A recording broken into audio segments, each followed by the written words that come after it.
But Right. yeah, so Look, we're live.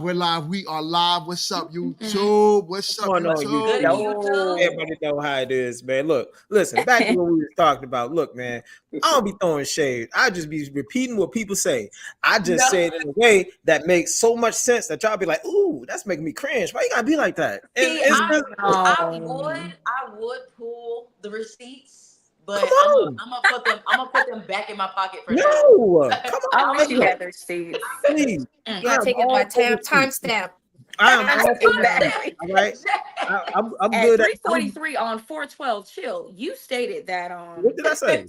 no, Tell me. it was an example of what I wish we would have did, but Look, I want my happened at the receipts. moment. All right, I need to be able to Okay. crunch my numbers and do my taxes right. What the receipts at?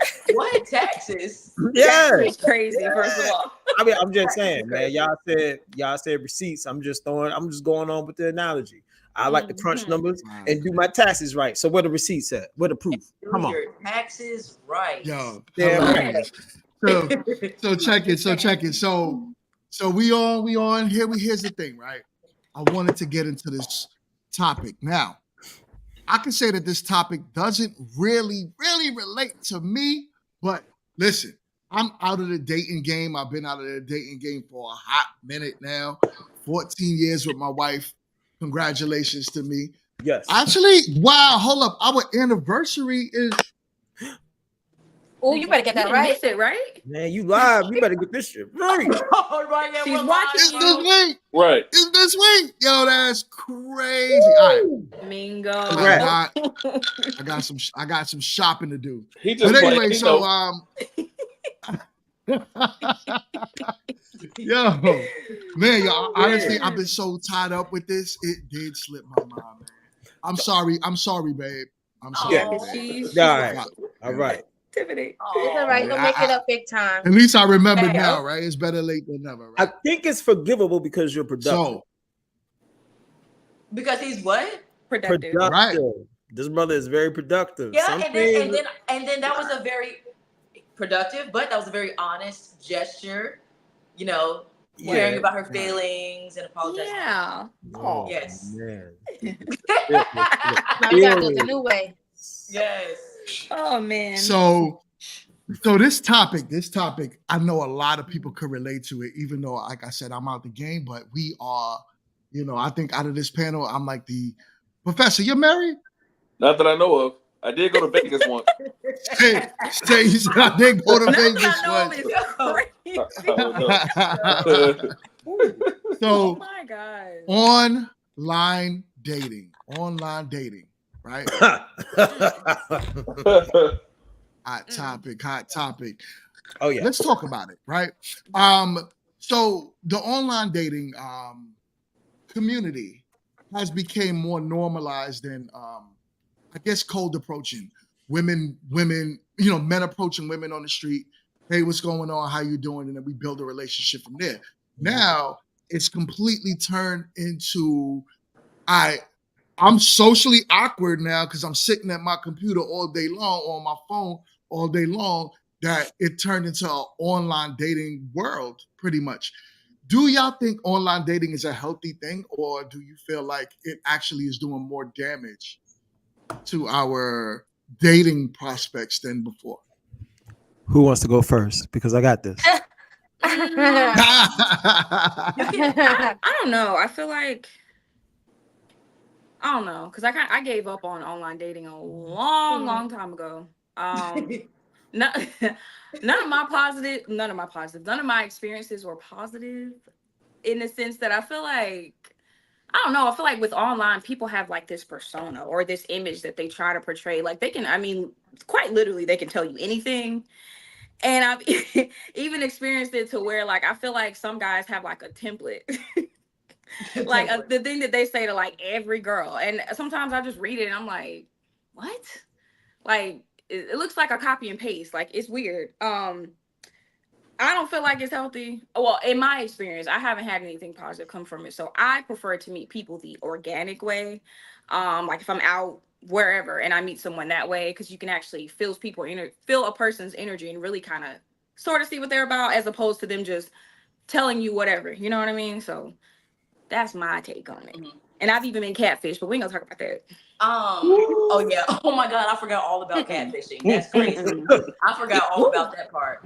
But I would say I think it's more counterproductive than like positive as far as like the outcome, because most of the stuff online these days, like the bottom line is people are looking for sex. That's really what a lot of that stuff is. It's just they're looking for sex. They want to see who's gonna put it out first. And but then on the flip side, I have a family member that actually met his now fiance on a dating site. I mean, their relationship has completely skyrocketed. Like they're very much the opposites of each other, and they're just inseparable, right? But you don't really find it, and they're older. They're older on top of that. They're not like early 20s or teens or something like that. These people are older, so they kind of know what they want more. But I think nowadays it's saturated with just sex and games and catfishing, kidnapping. Chill, I go all after you. kind of stuff. I go after you, Chill. All right. So look, my views on No, online. Chill, you gonna go in. I should probably just say, and then you can have the floor. Yeah. Because you know he's gonna go in. So real quick. So now I look at dating at online dating more so. I feel like at first the convenience of it was a plus for some people, but the route that it took at some point kind of went crazy. Like of course, they have certain platforms that are a little bit more targeted for like especially if you pay and all that other stuff for more quality and things like that. But as of now, I think it's like a whole cesspool of degenerates half the time. But not saying that there are those few times where you actually meet quality, if you want to call it quality people, but it's a convenience for some, because I know when I joined dating sites and all that, I'm just putting myself out there a little bit. It was more so I'm more like on my way to work and back. Like, I'm not really stopping to mingle. I'm not a clubber. I'm not into all of that. So when I, did that, it was more so for the convenience of seeing, options of meeting other people and things like that. Yeah. So, go ahead, go and chill. Go and chill. Right. Ladies and gentlemen, my views on online dating is, and it is not good. It is not good whatsoever, because you want to know why? Everybody who's online trying to do the online dating, these are folks who have now put themselves, they literally made themselves socially inept. They lack the skills to actually,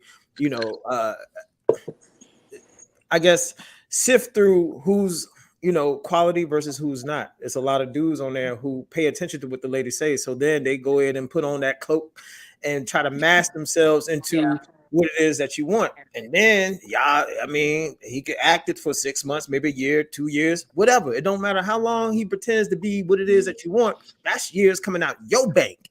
Yeah. That's another body that's been on top of you, and all of that stuff.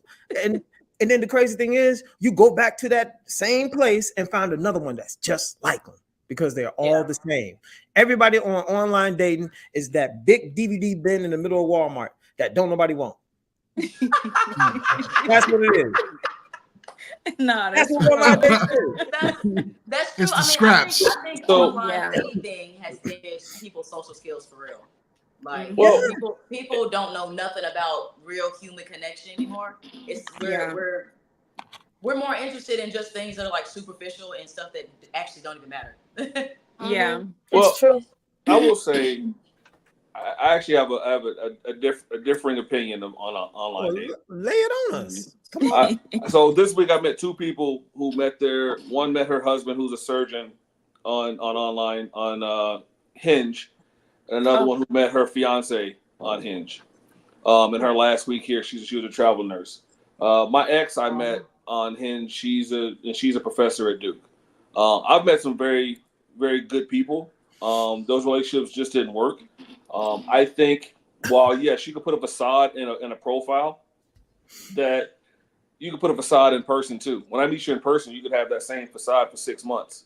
At least this way, I may know a little bit more about you, possibly with the online profile. But at the end of the day, I still have to weed you out within that 6 months and see, within that time frame, to see if you match for me. It would be the same if I met you at church or at a bar, at the library, at a grocery store, in a parking lot, wherever, I still think it'd be that same situation. And yes, I think overall people are more socially awkward than ever before because of the rise of the internet. So that is an issue. But I just did a little research. 72% of people 43 to 58 found romance on online dating. So with someone who I coach, what was that? What was the percentage again? 72% of ages 43 to 58 found romance on online dating. Dang, I'm not old enough. So, but real quick, but with someone who like if for someone who does a lot, like who works or who's busy, who does multiple things, it could be a convenience thing. To try to find someone online. I'm not a big fan of the free ones. I think Match. Well, I don't want to give any plugs out there. They're not paying me, but I think there are paid sites out there.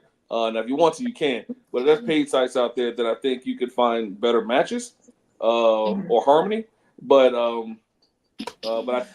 think I don't have an issue with online dating. I just think it allows you to meet people who are not in your circle of influence.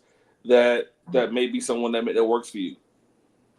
Man, That's true. I think I can. That's interesting.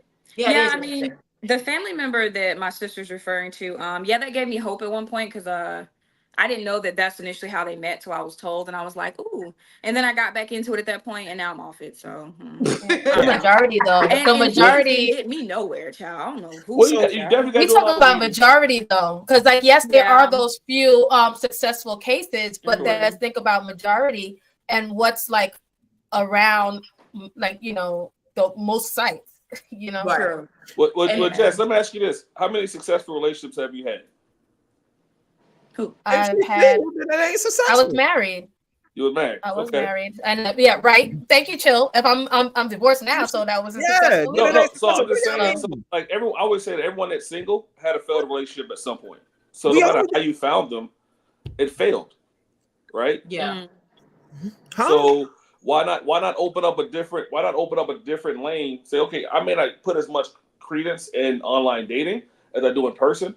But at least it's another avenue or another lane for me to find someone that I may not know even existed. Bro, yeah, that's true actually. No, I can agree with that. He's like, fuck. Wait, can you repeat that? Because I mean, I will say this. The age range you gave, you said most find romance between. You said the age of 43 and 58.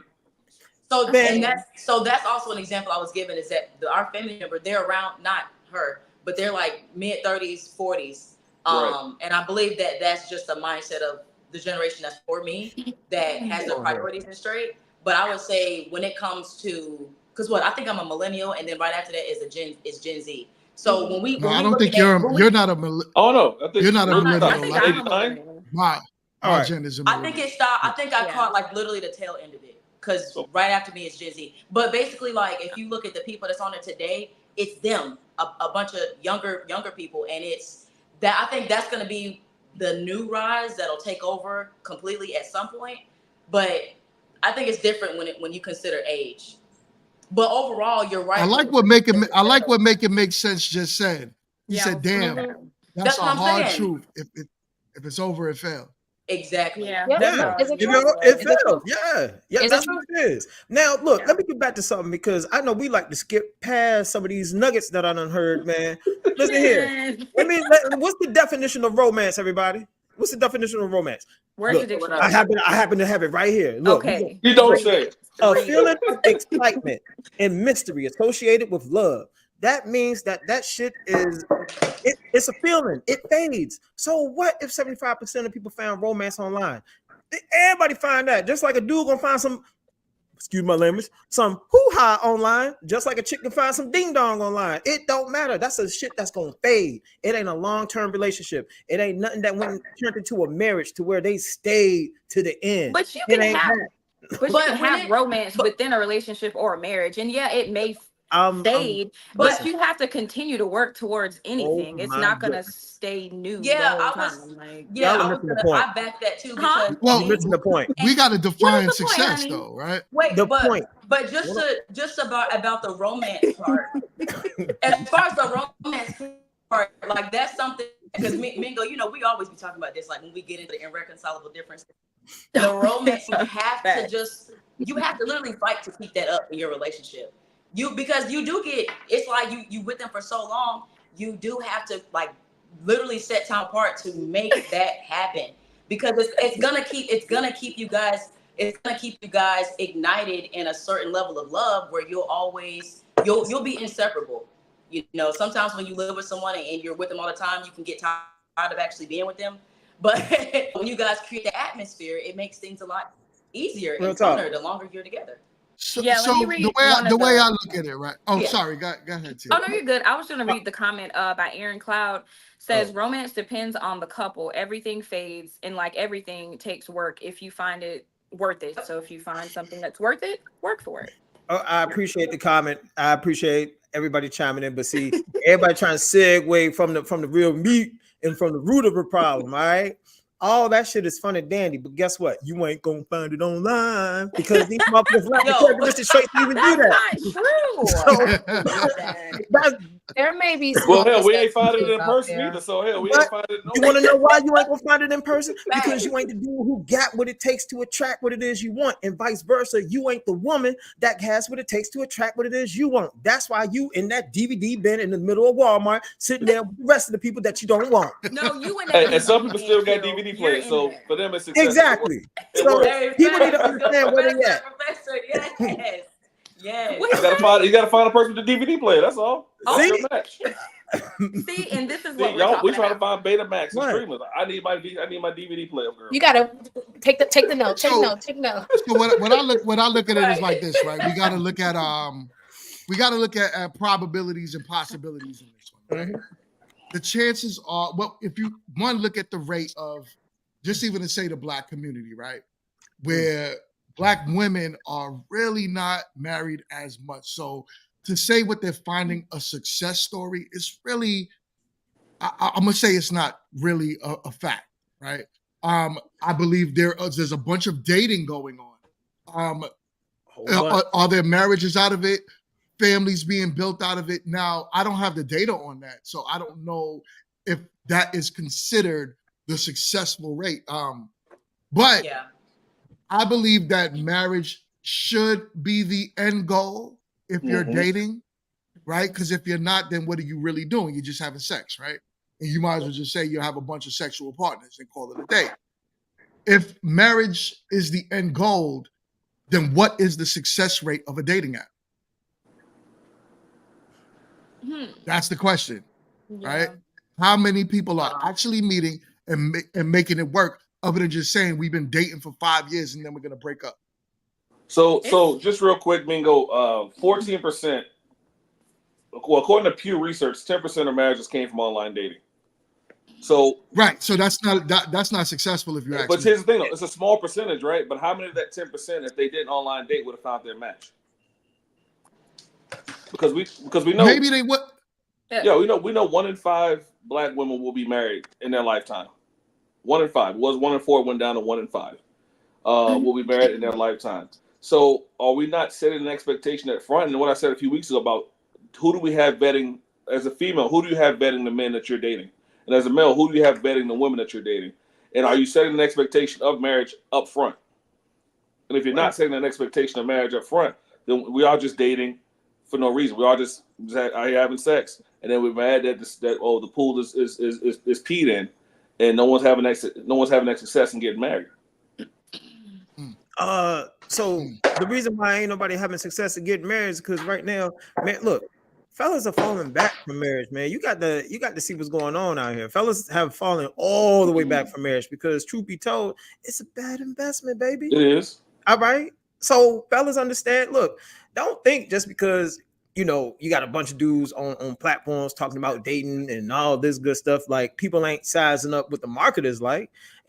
It looks like a bad investment because it's too much an investment on a man's part to potentially get nothing in return. You dig what I'm saying? So you got a lot of, look, just like I say, there's some grimy women out there. There's some crafty, grimy dudes out there, and they use online dating as a weapon, as a mechanism to get what they want without having to invest in shit.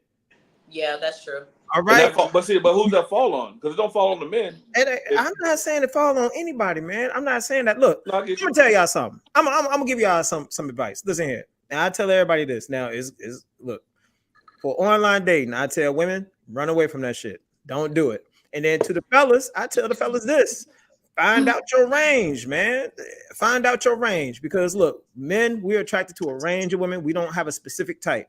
And learn your skills. Learn how to, work on your communication skills. Use that. If you get by and you get some ladies, that's on you. But I'm gonna tell you this: don't put a baby in and don't marry them.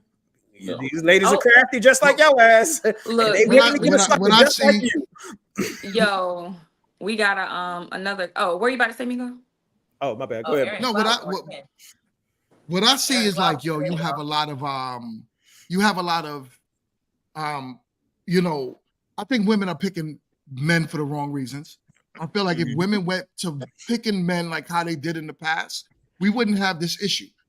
If online dating was to be a thing, right? Let's say it, because it is a thing. Mm-hmm. So the fact that it is, what women should be looking for is not the sexy man, the man for the look. That's wrong. Women should have, because I can't trade off my beauty to be in a relationship with you. I should be able to trade off my productivity to be in a relationship with you, as well as you trade off your beauty and your femininity to be in a relationship with me, right? So now all you hear is women straight knocking men off. Oh, he's too short. Out the picture. They're looking at his description before they even look at the man, which is making the men lie about their description. Obviously, online, you're putting your best foot forward, so it's not even really you that you're putting out there, which is causing this melee of bullshit that's going on. But like, wouldn't men be doing the same thing though when they look at women and they say like, "Oh, you ain't thick enough. Oh, she's too tall," or because I've had black men look me in my face and tell me, "I don't want to talk to you because you're dark skinned. You're too black." I agree. Straight up. Men do. Straight up. I've heard that numerous times. Yo. What's that for, Chill? Yeah, like that's something. So it's like, it's true. It is because we dark skinned women. We know what's up when I said that. So like that's a big thing. And then you have a lot of men, they want that typical Instagram look down. That light skin, big booty, drop down. Bust down 30-inch. Like a lot of men are attracted to a lot of superficial just stuff. And I wouldn't say a lot of men are. It's not a lot of men. A natural woman, a lot of times they overlook a natural woman because she's not out there in the streets. That's what I think. That's the boys you don't want to know. That's the fuck boys. Yeah, totally disagree. Literally, you're looking at these rappers and all of that. Yeah, they want that, right? The average man, though, the working man. We ain't sitting here overlooking a chocolate sister with beautiful skin that carries herself right, and we're not talking about the sister that's chocolate, but she's 500 pounds and she look like she don't take care of herself. We talking about the sister like you. You go to the gym, you take care of yourself. You present yourself nice every day, as well as all the sisters on this panel. Exactly, 100%. We're not talking about y'all. We're talking about the other women. Of course, we're gonna overlook them. Well, not we are married, but yeah. The average guy. But you're looking at rappers, if you look at ball players, of course, if you're looking at Real Housewives of Atlanta, you're looking at Basketball Wives, that sets the standard for women for some reason. So a lot of women see that and be like, oh, that's what men want. No, it's not. And we tell y'all all the time, we want y'all natural beauty. Yep. Put yourself out there online how you naturally are and watch how much men hit you up. That's how it goes. But if you faking the fuck, we ain't fucking with that. Nope. I'm gonna read some of these comments. Aaron Cloud was going in. Aaron's going in. Yeah, Aaron. This is back when we were talking about when Chill was talking about marriage being a bad investment. So Aaron Cloud said it's a bad investment if you choose wrong. Like we tell women to choose better, we need to as well. I hear excuses. Don't fall on men, but we are the leaders. We have to be accountable. We do the same thing. Man, that just sounds like somebody who go Aaron. Right, go Aaron. Woo. Anyway, he said, see, here's the thing that's the problem with that. It's all on who the one you choose. He's speaking as if women are different. Sir, you sound like one of these passport passport bros or whatever. Like, no, look, let me tell y'all something. I love y'all, but ladies, y'all are all biology hardwired the same. It's like as soon as we get you, soon as we got you in our grasp, that ticking time bomb start ticking right inside of you. If your life is still the same as it was when I got you, oh, it's hell to pay. You're gonna look at me and be like, oh, this nigga got the damn. You know what I'm saying? It's the truth. So it don't matter who you get. If you get with a woman, man, and you waste her time, bro, you were done. Kirsten Chrome in the house. Kirsten Chrome in the house. What up, boo? But no, but still, no, I don't agree with that because you agree with it if we're talking about like Mingo said, like the women that's out there saying, oh, you too short, get out of here, versus other women that's like, you know, I mean, as long as you ain't underneath me like a dwarf or something, then I'm good. And no offense to the dwarves. I'm just saying I don't want to do that. But I don't care about all of that. Like that's not, as long as you look good, you take care of yourself, you know, you do have a decent job, you're not out here selling drugs and you're not shooting at people and stuff like that, then it's everything else can be worked out. But this is why today This is why today I would like to invite people up to the panel. So we have some open slots. I would like, I'm going to drop the link in the comment section, and I would like for women to chime in, women in particular to chime in, if anything. What's your dating experience? Because if it's on a dating app and this is what you're going through, you do not have to cam up, by the way. So if you don't cam up and you're coming in as a guest, I'm fine with that. Speak your piece, and I want to hear your experience of what you're experiencing in the dating world. Does it really have pee in it? Is the freaking, you know, I don't know, but I want to know what's going on out there. So I'm going to drop the link in the comment section, and I'm going to pin it to the top. And we're going to have audience engagement day today. Hey, I bet you all y'all ladies' stories are the same. Man, get out of here, man. Get out of here. Wow. Bye, Chill. How that story go, Chill? I'm gonna tell you how the story go. They were introduced to the wonderful world of online dating. They was like, oh my God, I no longer am regulated to this dusty ass town. My options are wide. I can go everywhere. I can get a dude over here. I can get a dude over there. My options are limitless. And then after the fifth one, you see it in their eyes. Their eyesight ain't even bright no more. They don't look like they got, you know what I'm saying, filled with life. They got that 1,000 body stare. Yo, chill out. Once that happened, it's a wrap. Baby girl psyche is broken. Now she realized that she's stuck. She is stuck right here where her options at. Damn, every dude I meet turns out to be a dusty. No matter which one I pick. This one, he built, he had a good job, but he was soft. He was a dusty. Then this one, he was rough and tough, and he was soft. He was a dusty. Now you looking to get these dudes over a barrel. You like, man, I'm just gonna get me a build-a-boo because ain't no nigga coming to save me now. What classifies a man as a softie? They ain't get no build-a-boo. They get white boys. Well, we all know what a soft man is. Right? See, you gotta any race. First of all, a soft man, we're gonna consider that man non-productive, right? Right. We're gonna consider that man super emotional, hyper emotional, right? Right. He taps into that quote unquote feminine side all the time. He's the man that you might say you want because you watch Disney, but at the end of the day, when he's giving you that Prince Charming effect and he's super emotional, he's talking to you about his day every day. Sounds good, but he's not out there making moves. You don't really want that guy. Mm-hmm. Hashtag I dislike Disney. Okay. Well, I got you. I got you. And lady, I'm gonna pick up another one. I'm gonna tell you another one. All right, you know how y'all be picking the dudes with all those tattoos and everything, and they look rough and tough. Oh, and the neck. Hold on. Let me finish, because I know y'all guilty of it. Y'all be like, he gonna do it right. He gonna thrash me, and then y'all get in the bed. He like, you okay? He's all delicate and everything with you, and you don't like it. You don't respect it. You like, damn, he turned into Michael Jackson, like, but you know what, Chill? To this day, I actually don't like guys my God. with tattoos because just putting a little, just give me a little piece of tea of my experience. I was in high school, and T probably remember this because I got in trouble. Girl, I was graduating high school. I might have been like, 17, 18. And there was this guy I had met at the gas station. He was obviously older than me. Really tall, covered in tattoos. You know, I'm thinking he cute or whatever. He trying to talk to me. And he came to my graduation. And my mama and him saw him. My mama said, Miranda, don't you Oh, now I know who you're talking about. Yes. Oh my gosh. But Absolutely I like not. that boy. I like that boy.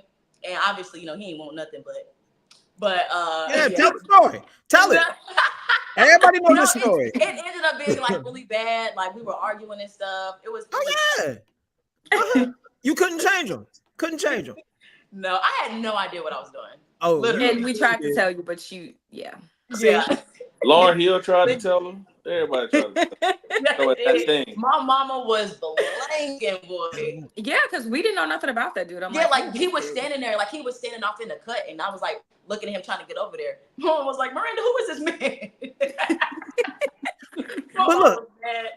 But look, hey, that's all cute and everything. But I want us to be real here, man. Look, let's keep it a buck.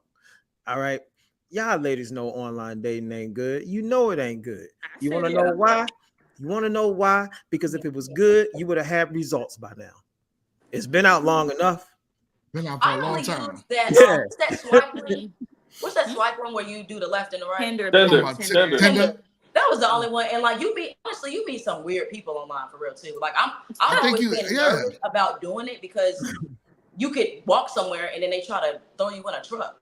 So damn. There's a ton of there's a ton of horror stories, murders, and yes. There's a lot of stuff that go down. Sorry, I didn't, YouTube. Right. But there's a lot of stuff that go down online when you're in these dating apps and you don't know people. I truly believe that bringing back that old school way of just allowing a man to approach you, it causes that yin and yang effect, right? Mm-hmm. Where we naturally, that's how we are. That's how we're able to read you, just like you could read me, right? Mm-hmm. You're able to look at my emotions, my eyes, my lips, everything when I'm talking to you to tell, kind of weed out the bullshit. Mm-hmm. So I definitely feel like it's important for ladies to practice that. But unfortunately, I was talking earlier to Chill, and I was saying like, I went out the other night and I noticed that men are not approaching women anymore. No, they don't. No. They're like this. Across the street. They're like this. It's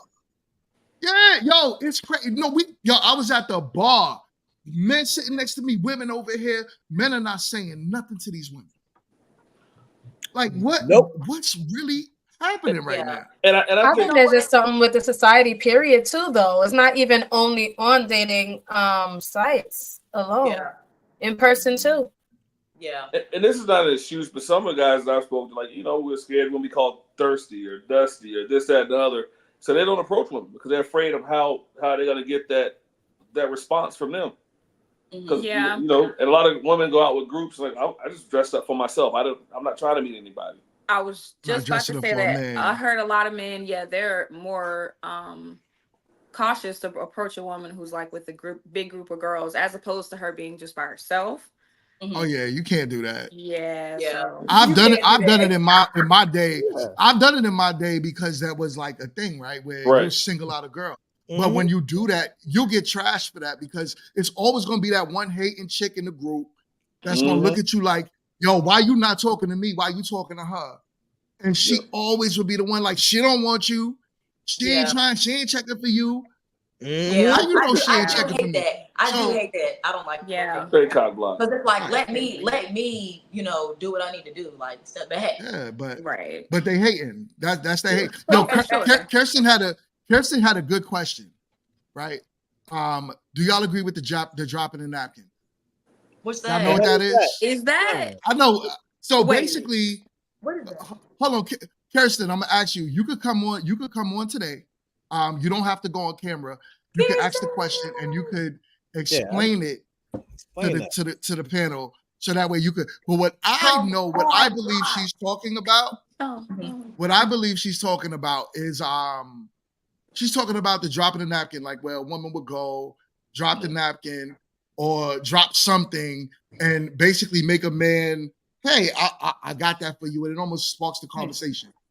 If that's what she's talking about. Kirsten, come on alive. I dropped the stream. It's in the comment section. This is Pretty Woman or something? That shit don't happen no more in 2024. Stop for a moment and be like, excuse me. They dropping that ass. That's why. I thought it was the bending. You said they dropping that ass. They dropping that ass. That's why. They dropping that ass. So You're debunking every tactic out there.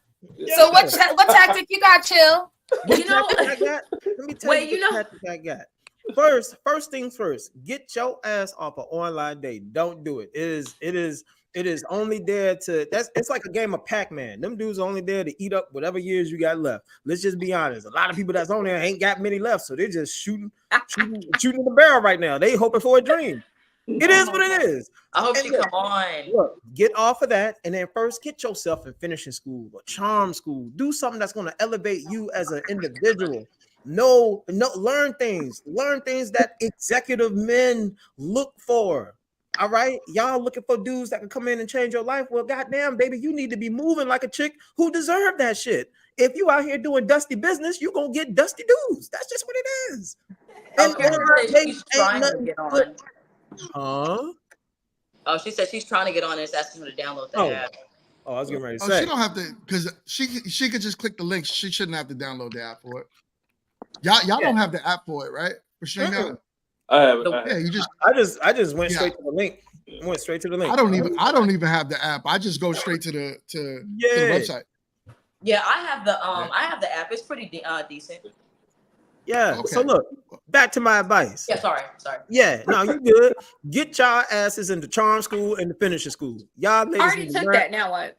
All right. And get yourself online and check. You already took that.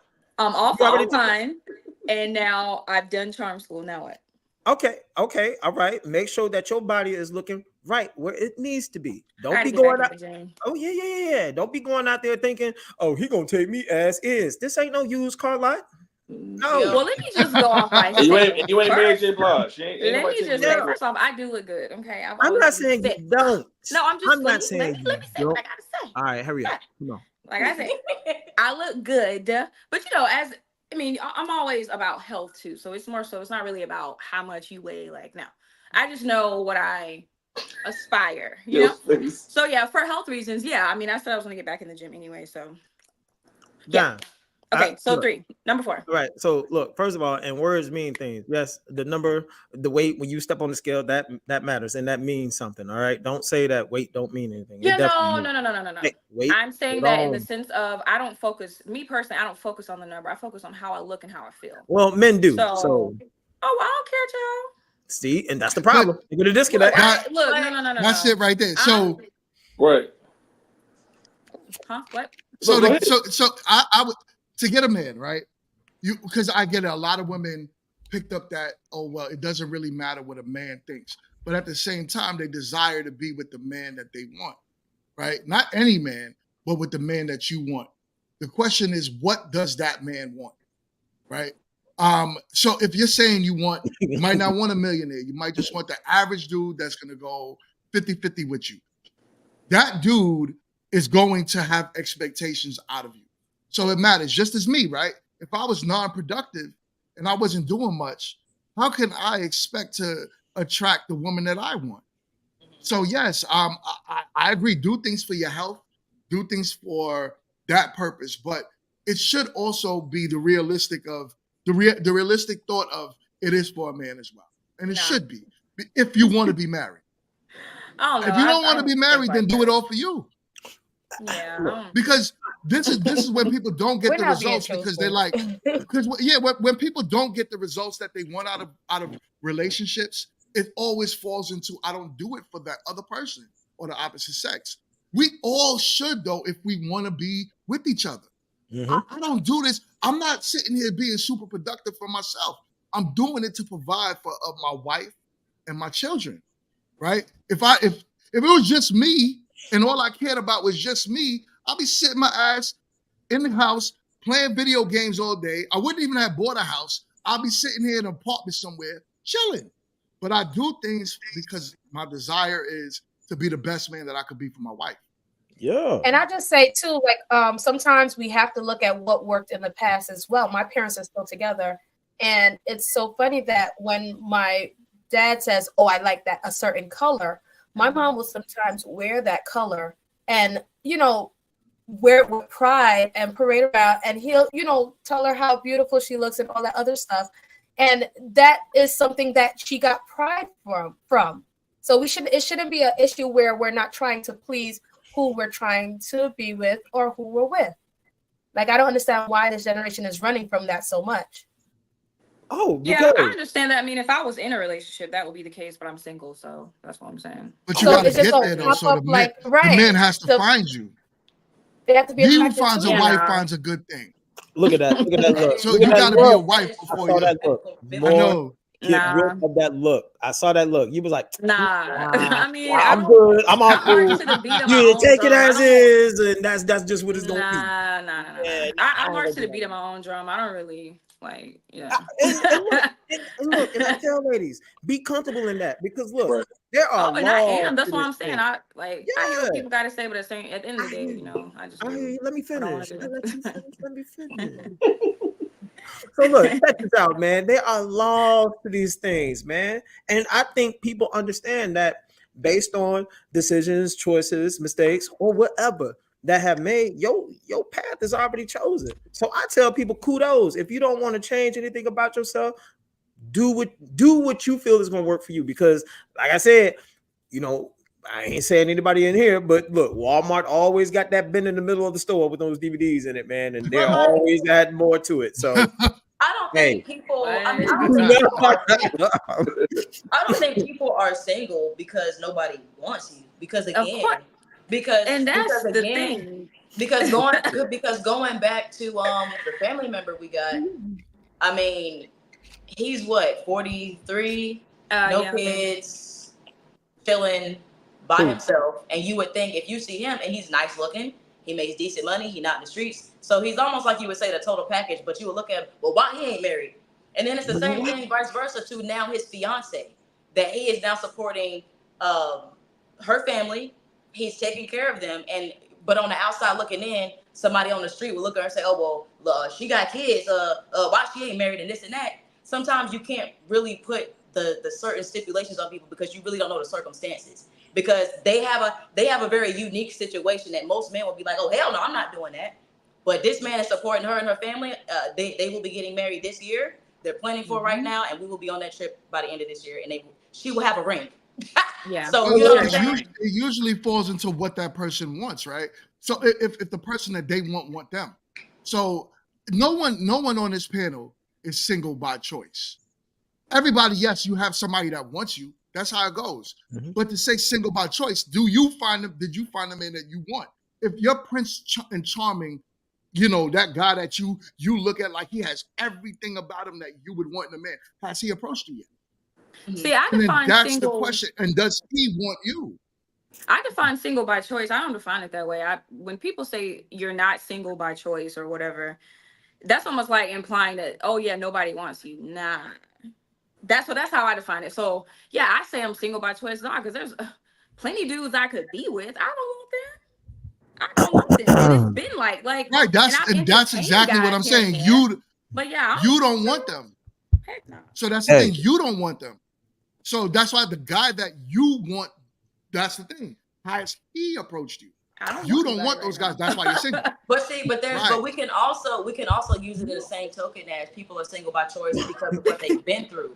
So they can have someone that they, technically I guess could be with or desire to be with, but because of what they went through in the past can cause people to also be single by choice. Because now you're literally refusing somebody that's trying to love you correctly. Y'all know what's that saying? It's hard to love a broken woman or something like that, whatever. I'm saying like when you haven't really come all the way back from that, or let's say you have, and you have some type of trauma connected to that, you will be single by choice because you're gonna refuse any and everybody that come up to you. And even if you want him back and you're like, wow, he seems like he could be different, but I just can't do it this time. There's a lot of people like that. No, those are like so there's facts. a lot of people like that. And we would look at them and say, oh, you're single because nobody wants you. No, baby. I can't. Yeah, we just can't. Nah. So like that's a lot right now that's going on. Facts. Listen. No, that's facts. Listen, everybody's broken. I feel like a lot of people are. Okay, yeah, but y'all, single. You know, let's deal with the definition of single. Single is just simply unmarried. All right. Why do you have to do that? Because y'all be taking words and making them mean shit that they don't mean. Dictionary, chill. I'll pull it out. Look, we all got Google. Okay, single means unmarried, not married. That's what it means. So are y'all telling me that you are unmarried by choice? You don't want to be married by choice? You want to deal with this economy by yourself? No, you want to be with them dudes? Nobody's saying that. We're just giving you the scenarios on why people would say that they're not single by choice. Oh, okay. I just want to make sure that we're using the words in its correct definition. You know what I'm saying? Yeah. Single is unmarried. I would like to be married, but I am kind of taking a pit stop to get things together. Get myself together. Jess, what do you think about the single by choice? When women say, "Oh, you know, I don't want a man right now. I'm single by choice." What do you think about that?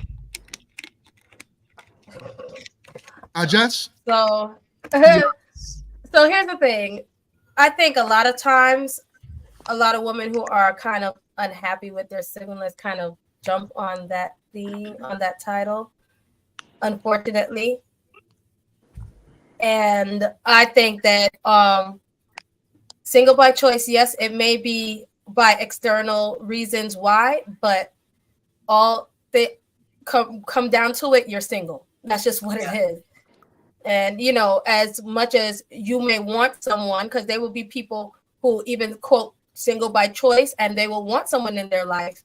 But the whole thing is, if, you know, who they want is not pursuing them, or whatever the situation is, it's not really your choice, actually. Mm-hmm. Right. I mean, it really still depends because you gotta go. It has to be an agreement, right? So if you don't agree, then it wouldn't have anything to do with a choice. As far as like you're single because nobody wants you, or you're single because that person don't want you. But I don't think they were saying more so necessarily that they don't want you, but they're more so saying that even whatever the circumstances are, you're single by choice. It may be that whoever the people are not pursuing you, or you're not putting yourself out there, or whatever the situation is. Now, if you're not putting yourself out there, or you're not improving the quality of you, then that is kind of a choice that you're making to stay single. But like it could really be either way, kind of. Cause no, I see what she's saying. That's valid. That's valid what she's saying, because like if you're, like you said, if you're not working on yourself and you're not putting yourself in that position to be seen or for someone to find you, then yeah, you are making that choice to be like, you know, I don't want to be with nobody, because you're not even out there to be seen. But then you can be outside trying to be seen, and then they still don't want you. So like, it really could be either way. True. Yeah, y'all see why I don't listen. I don't really be paying too much attention. I mean, I listen to y'all, and that's where you fall short, right? I ain't even finished saying what I was saying. Let me finish. You want to know why? You want to know why? Because see, y'all be saying all this type of stuff. Well, I'm doing this by choice, but you still, you know what I'm saying? Getting it busy. Ain't nobody celibate here, and I hate when women say that. If you still allowing dudes to clap them cheeks, then what are you really? You know what I'm saying? Then what's the point? If dudes are still clapping them cheeks while you're saying I'm single by choice, then why are you out here doing that? If you're single by choice, you shouldn't be getting your cheeks clapped. So what if you're single by choice and you're not getting your cheeks clapped? First off, to make that assumption that every woman who's single are getting their cheeks clapped is preposterous. Number one. That may be a high majority, but that does not mean all. And when you use the word all, I like to see some stats to back that up. He uses all a lot. He uses all a whole lot. And sometimes I think it's here's the thing, right? Yeah. I don't never take when a person says something as all. I take it as I go to the tipping scale, 51% or more. And I can say 51% or more women are getting their cheeks clapped talking about they single by choice. My man here, Ralph, had a good point. You want to read that, T? Yeah, Raphael. Oh, Why you said T like that?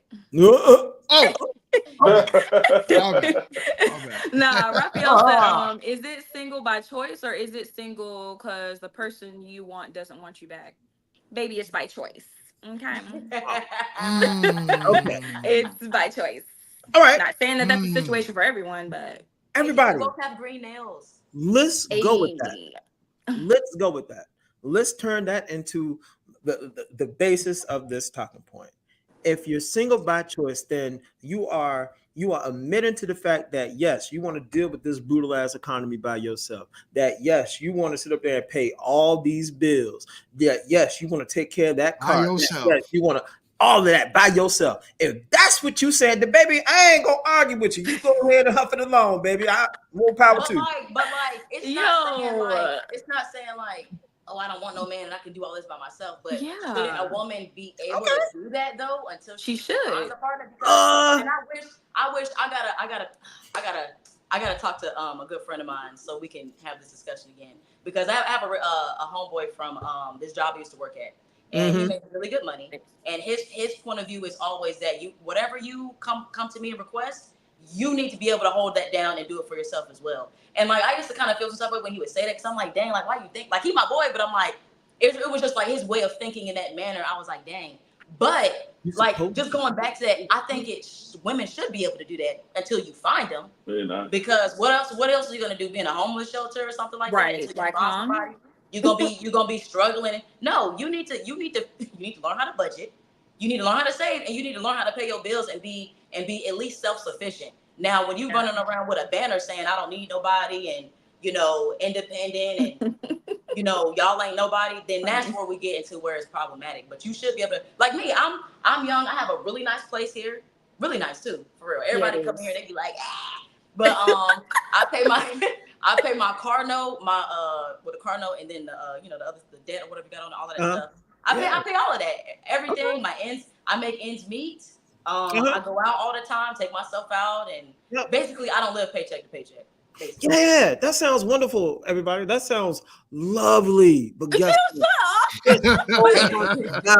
It's so much better when there's a man in the picture who can do that for you.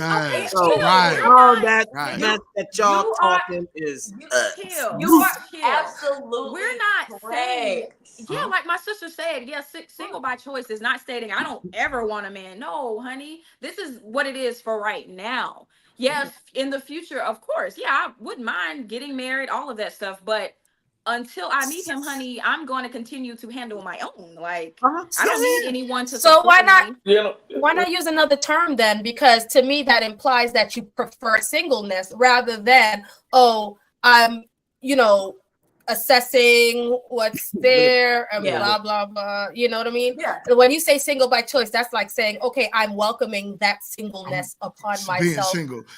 And getting my cats. Okay, well, my cats all day. Hey, my cat right over there. Hold on, Professor was about to say something. Go ahead, Professor. I was just going to Professor say something. No, sort of.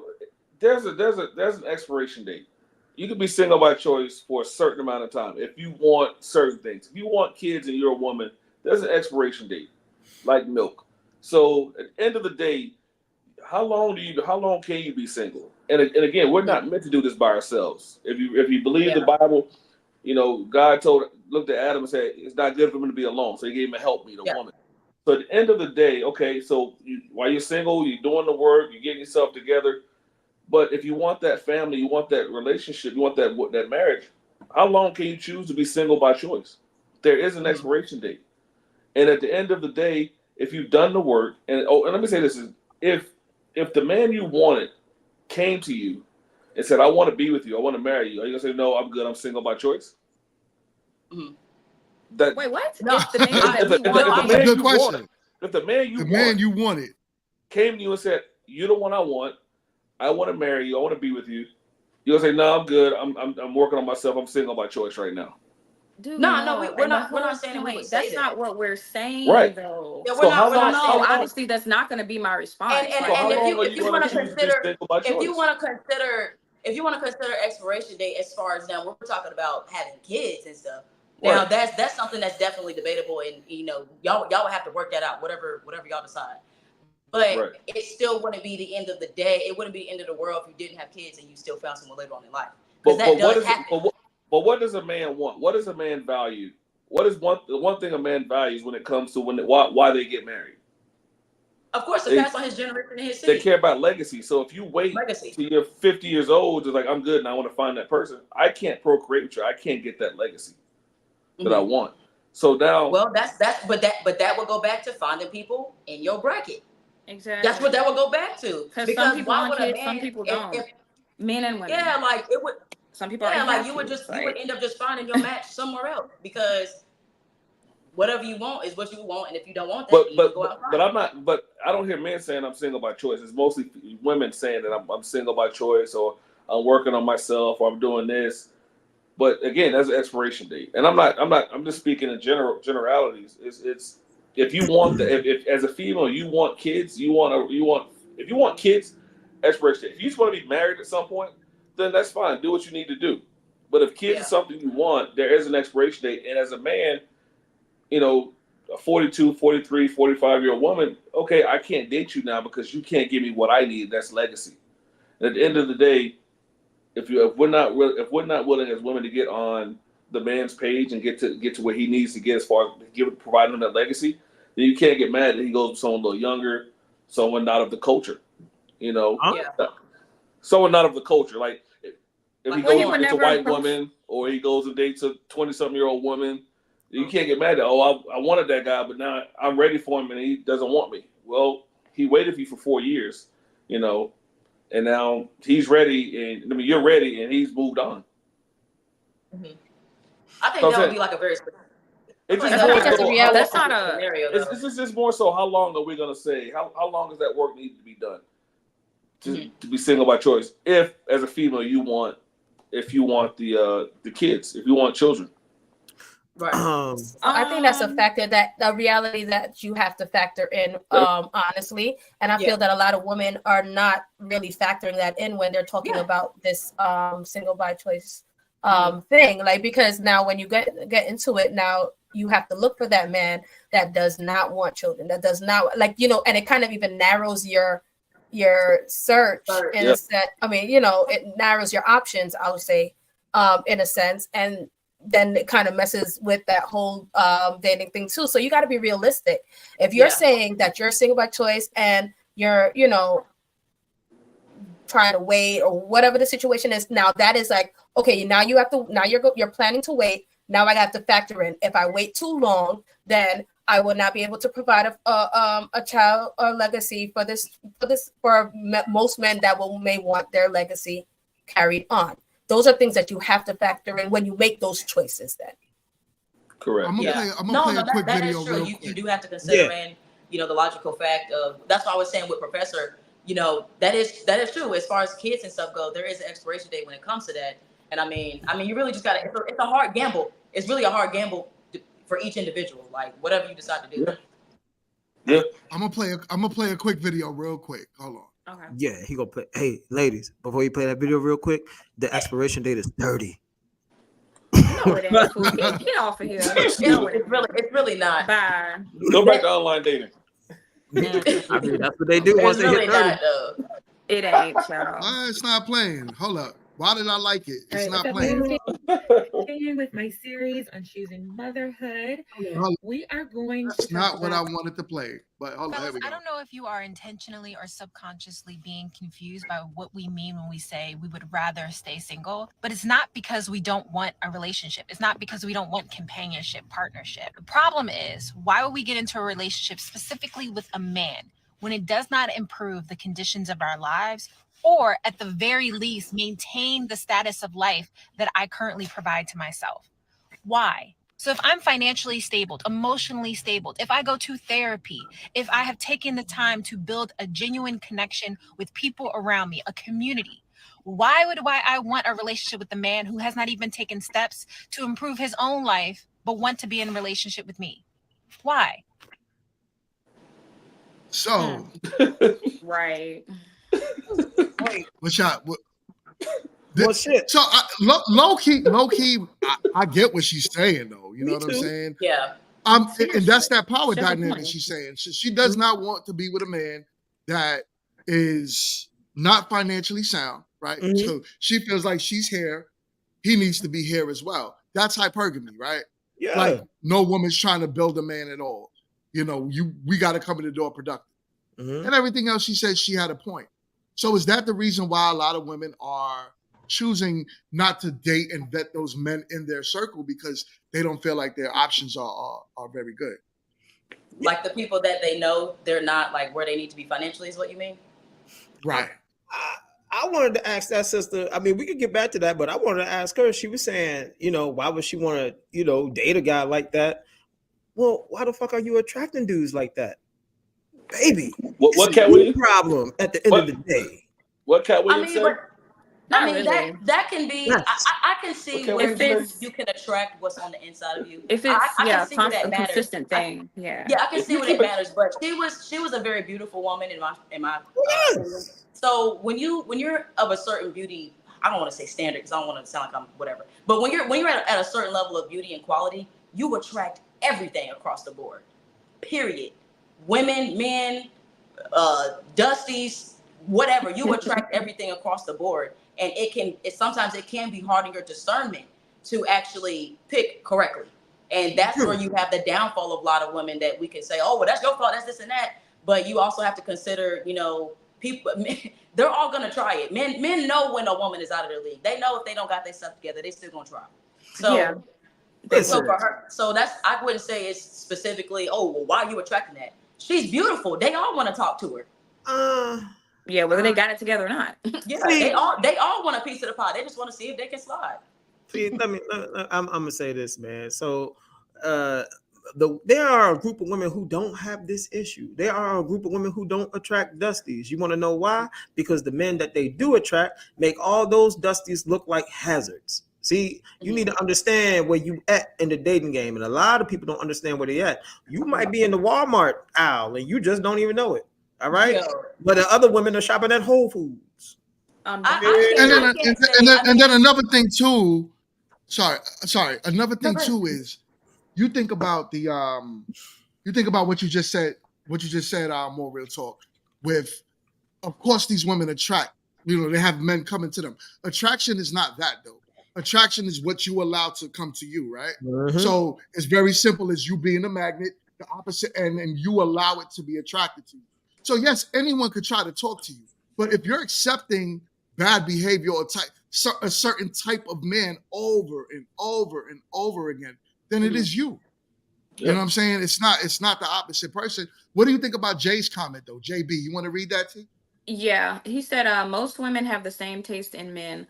All women like the same men, and a lot of competition out there. Then they wonder why they are disappointed all the time. Huh? Most women have the same taste in men, and like me. And I also wanted to. I looked up the definition. Sorry, go ahead, T. Jay, you can feel. It says a place with Jay, Go ahead. Oh, what were you saying? Go ahead. No, I was just saying that Jay, if you wanted to come and explain that to us, you don't have to jump on camera, but you can come on and explain your comment to us, because D May Moore wants to know exactly what do you mean by most women have the same taste in men. But go ahead and read that more real talk. Is she froze? Yes. Yeah, she froze. Connection issues. Dang. But yeah, Jay, feel free to come in. The link is at pinned in the comment section, so feel free to jump in and explain. What are you doing? You're not frozen. Oh, all right. I was just trying to. You are so extra. I was trying to blend in, you know. I ain't want her to be alone, man. I love my peoples, man. I ain't want her to be alone, y'all. I was gonna freeze time for her. That is so funny. I can't. Right. Oh, Raphael says sleep and be with is two different things. Yeah, we get that. We definitely know that. Hell yeah. And sure. You know, man, oh damn, she gone. But look, man, ladies, I think we know what's up, man. You know, we know the deal. And look, it is hard. I feel like it's hard for women to. They feel like they're being singled out when you start to point out the difference in this whole dating game, man. Like I said, man, there are rules and there are things that you can't break. And once you break those rules, man, your path is already set for you. And I tell ladies this all the time, man. You ain't doing anything because you choose to. That's just how it is. You're in it because that's the path you chose and you can't get out of it. Chill, what are you talking about? Your options, baby. That's why they all the same. All right. So once you make a certain decision, you can't get off the path. Like what, for example? Like you I kind of hear what he said. I kind of hear what he said. I mean, all right, so if you choose to give your womb away to a Dusty, and even though you get the lot together, and try to move on from there, that's still something that will affect your future choice with someone finding, like, if someone does not want a child, if someone doesn't want to raise someone else's child, whatever the situation is, that even though you may be your mindset definitely changed, you're going a different route, all that, you're still looked at by that choice that you made in your life. That's true, whether but you like it or not. When he was, go ahead. Oh, can I ask you, is that a nose ring? Do you have a nose ring? Who, me? How many episodes have we had and you just... I mean, I've never been that close, but see, I need to tell you something. He said I've never been that close. Before you say something that's kind of crazy, let me get out of there. Yeah, so I can understand that. Yeah, that will for sure impact maybe how you're viewed by other men, as well as maybe finding someone who would want to take care of you and someone else's child. But what Chill was making it sound like was like your path is done. Like almost like, yeah, you're never gonna find nobody essentially to take care of you and your child. That ain't now true. It's not cut and dry. If that's what he's saying, it's not cut and dry, but it's definitely affects your outcome. Different times. It may affect. The decisions you make for sure can impact your life going forward. I agree with that, but he was making it whether you may like it sound or not. like a definite, and I'm like, so what about for men that got a whole bunch of baby mamas and they got kids everywhere? Because I personally don't like talking to men that have kids because I don't want to be. I don't want to be a mom. But think about what you just said though. What about those men that has a whole bunch of? Is it really affecting the future? Because women are still sleeping with them. Women are still desiring those men. But it can go both ways though. A man or a woman will sleep with someone who has kids, vice versa. But as far as we talking about women want to be in relationships with that guy. But being in a relationship though, like finding someone to actually take care of the person and their kids. That's what y'all talking about. That's what we're talking about. That's the direction we're going. But this is where discernment, vetting comes into play, because a lot of times we overlook that when it should be something that we look at importantly, because you have the perfect example in your face of the type of father they're going to be half the time, whether it's exceptional or not. You have examples of that. And then so when you choose to be like the second baby mother, that after you already seen what is going on, then you kind of like, do we really be like, oh, he's such a loser? Does that really hold weight when we kind of look at the whole scenario? Right. And this is that talking where a lot of women be like, crapping on these men, but it's like, women are sleeping with the same man, which is exactly what my guy said earlier, sleeping with the same man over and over and over and over. And not only just sleeping with them. It's one thing if you're like, I'm gonna just have sex with you and that's it. Why have a damn baby? Why? Right. Nah, for real. For real. You know what I'm saying? Like, why keep doing the same thing over and over again and then getting mad at the man? Obviously, you the problem. Yeah. One man can have 13 different baby moms. Make that shit make sense. Yeah. You know what I'm saying? And then that one man ruined their whole future. And then they're talking about, we need to talk to the men. No, it's not a lot of men that need to be talked to. 56% of men are childless in America right now. Black men. So the majority of black men don't even have children right now. Mm-hmm. Y'all have all the kids, 44% of the men. All I know is men with kids. Right. And I'm one of them. But because a lot of women like those things. Except for my brothers.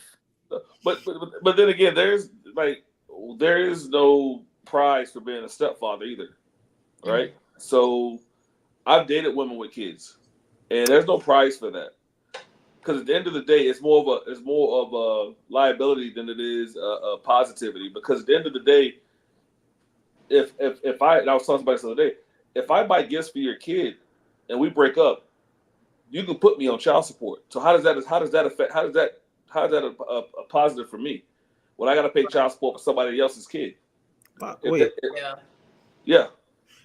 There's some states you could do. There's some states they do that. I know. What do you think of the men? What do you think of the men, or what does it say about the men that do step up and take that role, though? I've done it. No, I mean, not recommended. I'm gonna tell them they're crazy. They out here crazy as hell, man. They I don't know. Wait, Professor. Okay, no. I respect those dudes, but I don't. But at the end of the day, it's not a positive, because I've done it. I've been there. I've taken care of other people's kids, and a lot of that was out of my trauma because of the relationship I had with my daughter's mother. So I poured a lot into other people's kids that I couldn't pour into my daughter. So that's one of the reasons why I did it. So I can respect it, but at the end of the day, I know if we broke up and she wanted to put me on child support, I'm responsible for that kid. It ain't mine. If she has a daughter and the daughter says I did something inappropriate, she's not gonna believe me over her daughter. Now I have a whole other situation I have to deal with. So I think you need to be very cautious when you date women with children. When it comes to men with children, it's a little different situation because women don't have that. And at the end of the day, I don't choose to date women with kids. And if you choose to date men with kids, then understand that if he has 2, 3, 4 kids, at some point he left those other women. Yeah. So what makes you different? What makes you special? Mm-hmm. That's true. Ladies. That is true. Ladies, if you're watching, I'm gonna tell you the God honest truth. I've been there. I even married a woman that had a kid. All right. I've been that baby's pappy before. I was that stepdaddy. Man, you do not get a badge of honor for that shit. Oh my God. What's the worst thing you experienced with that? The worst thing I experienced was the goddamn divorce when she sent that over with his daddy. I was like, damn. She had that shit planned out. She was like, yo, I'm gonna serve you with the papers, and he going to live with his daddy. I was like, woo, you so calculated. Damn. Right. Listen. Wow. And I've dated women with children too, and before I was married.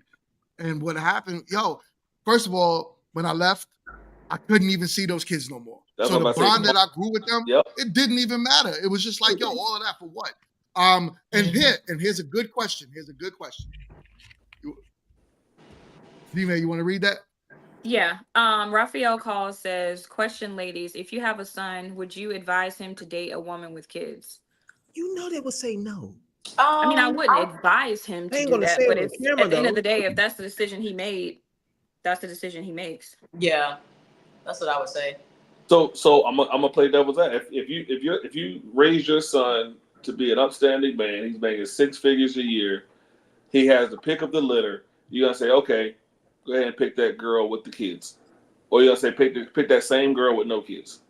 Nah, you can. I still wouldn't advise him to go do that. But if he go and do it, I wouldn't, I don't know, jump on him for it, because that's right. You wouldn't, and I'm gonna advise speak him against it. Y'all wouldn't speak against it. Like you wouldn't say like, "Yo, son, that's not a wise decision." You would kind of just be like, "Okay, that's what." Yeah, so I'm not going to tell him not to do that. First off, what I would advise him to do was to look at the character of a person first and foremost, their morals, their values, their integrity, their character. Because whether or not someone has a child is not deflective upon that. Number one, or reflective. My bad. Number two. So I wouldn't tell him no, don't do that. Now I will tell him that you need to for sure get to know that person, see how their relationship is with the child, see how the woman's relationship is with the father, because that is very important. Are they, where do they stand? How long have they been apart? So yeah, there's a lot more. I will talk to him about it, but like I said, I'm not going to tell him not to go do that, but I will caution him at the same time. So yeah, I would just give him the pros and cons and be like, do what you want to do. Yeah, because at the end of the day, a child is going to do, or a kid, or adult, mini adult, whatever. Especially they're going to do whatever they want to do anyway. Yeah, like you can tell them, son, don't go do that, and they'll go right to it. Like you can't make. That's where the husband would come into play too. I feel like the husband would have a lot more power on what he needs to for sure do in a situation like that as well. Ooh. Yeah. Y'all want to know what I Oh, was you talking? said the We the know what you would husband. say, What do you mean Cheryl. by the husband? Yeah, what husband? Like, oh, I'm sorry. So, husband? because he said if you had a son, so like, if I had a son, I'm married. So Oh, all if, right, if, all right. Yeah, if that's our the son, unity yeah, if that our starts son with. went off and did that, I'll say what I need to say. But I feel like, you know, my husband or, you know, his father would have like a really good, you know, that man stuff. He'll give him some Hell man stuff. yeah! Look, Yeah. we're gonna do it right here, live on TV, right here, live on YouTube. I'm gonna play your fake digital husband, son. Let me tell you something. Not the mic. You meet a woman with Right. you meet a woman with a baby. Let me tell you something. 2 rules: don't put a baby in them, and don't marry them. Do what you do. Oh my Well, chill. Let me ask you this, I because can't. we both dated women with kids. Hell At the end of the day, like if it's hard for me to marry a woman with kids because like if who runs that household? Because those are not my kids. So who has a say? I can't let another man run my house. And does he have say so over his kids because they're in my house? What? Well, first of all, why are you doing? Didn't you just hear the advice I gave to the young man? Our Oh, I know. young man. You told him to wife him up. Yeah, don't wipe them up. You Just look, so you you gotta make it do what it do. Look, single moms that's out there, I am sorry. Bust I it love down. y'all, but I cannot in good conscience tell men to wipe y'all up. The game is dirty out there, all right? A lot of y'all looking to get dudes over the barrel. You looking for dudes behind the 8 ball, and they out here. But fellas, man, don't you put a baby in them and don't you marry them. You getting everything for free. So why would you even do that? Single mom equals free sex, right? I mean, Yeah, I'm look, like, who gets it? Who's getting everything for free? I mean, do you think a single mom is really being competitive when she got a baby and she ain't got to put out to attract that man? Baby girl got to do some things a little extra to even get the guy interested. Mm-hmm. Look, Tia Mori on Instagram busted down on Instagram. She's been a thirst trap on Instagram. You want to leave your husband? Okay, this is what you got to do now. Look, I'm sorry. This is just the nature of the beast, y'all. And look, I ain't got nothing against single moms. Look, ladies, do what you do. But fellas, man, listen here. It is a bad deal. Yep. It is a bad deal, just like online dating is a bad deal for y'all ladies. Don't fucking do it. All right? Online dating is a good deal for the woman. Yeah. Yeah. We'll read this girl now. Huh? You know, another thing that I was trying to find it so I could send it to Mingo and we could watch it. If I find it throughout the live, then I can send it over. But it's a video that went viral recently of a woman went to her ex house. Her ex is now married, and they had a child together. So her child was at her ex house with his wife, and the child had did something disrespectful. So the stepmom punished the daughter. The mom, the mom went to their house, husband and wife, and basically tried to like talk down to the woman. Don't you touch my kids? Don't you do that? And she all in her ex face, who is now married to the woman, putting the camera on his face saying like, well, you need to call me. Don't let no other broad, whoop my kids and stuff like that. So I think that's another thing that comes into play when you're dating someone else or dating someone else that has kids is when it comes to like disciplining them. Sometimes the baby mama or somebody or baby father will come in and try to dictate what needs to be done for the child. So you can run into a lot of that. But I can't freaking find the video, man. It was great. Not great, but it would have been a good example. Yeah. Man, bump all that, man. You know the people who sign up. Bump. Yeah. You know the people that sign up for that, man. Them people who are already, look, they all in that Walmart bin. I want everybody to remember, they all in the middle of the Walmart bin with them cheap ass DVDs. That's it. They're the only people who sign up to deal with that shit. Come on, man. We got another comment. DVDs. Hold up. Raphael Call says, if I can't discipline your kids, I can't talk to you. That would be so weird just for someone else's kids. I don't know. I've never experienced that. I just think that that's weird. What? And maybe it's too because I don't have any kids myself. So it's like, none of your kids? Like, heck no. I don't know. It's weird. Oh, your audio. I didn't hear you. Wait, my audio? Sorry about that. That was me. Jess, you want to speak on that? How would you have felt if somebody came in and disciplined your children? If I'm choosing that person as a spouse, then they're leading that household, and I'll have to put that trust in. And but that will be something that will have to be talked about during even the dating phase. if you are dating a single mother. And if there's a child involved, then there have to be parenting.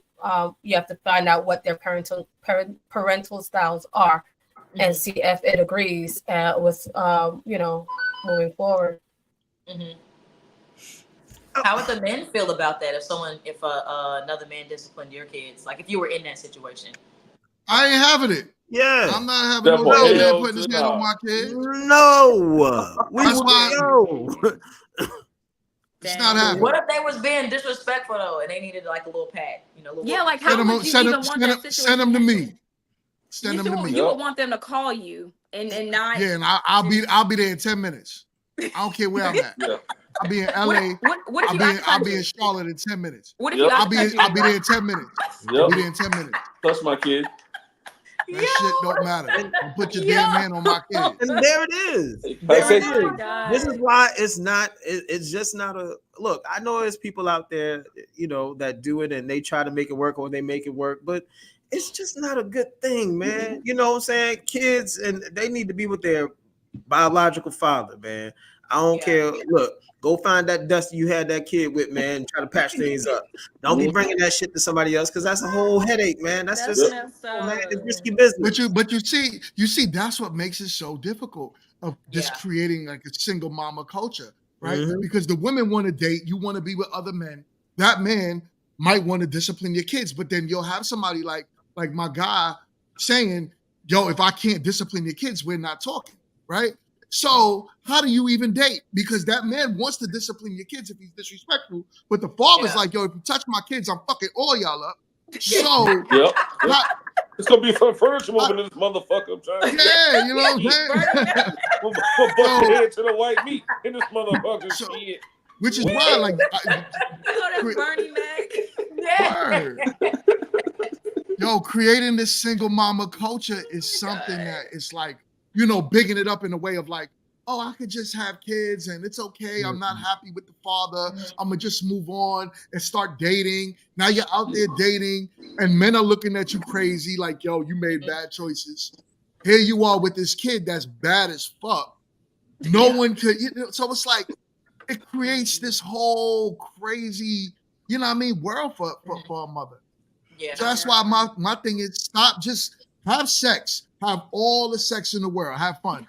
Stop having these damn kids, y'all. Oh, yeah. Shit, I'm trying to tell them. Hold on. Not having the sex too. They gotta stop. Conversation. Hold on, you better triple them condoms. Come on, having all the sex. Listen, I'm not knocking it. Wear condoms. Stop because they can break. Kids. Yeah, not yeah. Yeah, hey, no, you gotta put double up. 3 condoms on. That's what I said. Double up.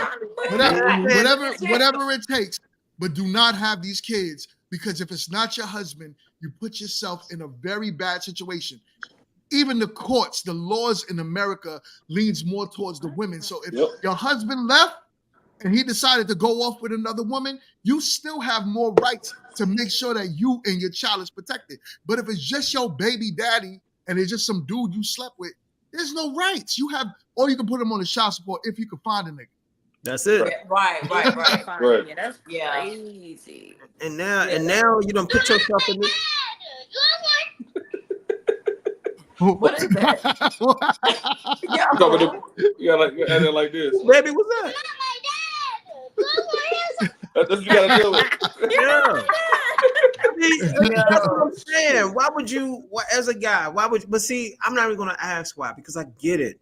Look, fellas don't say, but they know. We know when we're at a certain level when it comes to dating. We know what we can get and what we can't get. We know this. So you got some dudes who just be like, all right, single moms is where I'm at right now. But should my life ever change? Should my economical status ever increase? Baby, I'm gonna look back and check your paperwork and be like, I'm out. Yo. Out. And then you done. You more years is gone. You still a single mom, and it's fucked up. I'm sorry, but that's the nature of the beast. I do feel bad for these women though, man, because these women they be going through it, bro. Like they really be going through it, and then like I get people make bad choices, but for me, like I'm an empath, and then I have a true passion for people in general. So I don't like people. I don't like seeing people struggle. Period. I don't care who you are. I don't like seeing people struggle. I don't like seeing people fail. And I don't know. I don't know. I just hope in the future it's something we can do to. What? The only thing in the future that we can do about that. Hopefully, something we can do. I'm gonna tell you how we fix it. All we can do is just this conversation. Yeah. Having and then you tell them chicks who made them bad decisions, go on back and get that dusty ass dude that they laid on top of them and try to make it work. Cause stop bringing your mistakes to other dudes. That shit ain't working. Hey, look, y'all keep thinking there's Russell Wilsons all over the place. No, it ain't. Yo, what? Oh my God. Now, Tia and Riri, I'll take y'all if you have me. I'll take both. Professor. I'll take Rihanna and Tia. We'll make it happen. Why? It don't matter. They can have as many kids as they want. Why would you do that? That shit don't matter. Tell me, why would you do that? Tell me. And make it sound good, because I'm I'm just saying, free sex. No, that's it. That's all I got for it. I like how you snuck that in there. You said that so fast that I missed it. Give them hard dick and bubblegum. That's all they can get. Oh, all right. Because I'm ready to say, man. Look. And an umbrella. Hey, hold on, y'all. So, everyone that's watching now, please do me a favor, like the stream. As you come in the door, like the stream, keep commenting. The engagement matters. The fact that you're liking it matters. It pushes us further out in the algorithm, and it gives us more opportunity to keep growing this channel. So, do me a favor, like as you come in the door. I got a lot of people watching. I got a few people watching right now. Please, while you're watching, hit the like button. Hit the like button. But sorry about that. Let's continue with the conversation. Yeah. So look. Some single mothers give their boyfriend more responsibility and expect you to care for their kids, and they don't say nothing to the actual father. JB. Thanks, D-Man.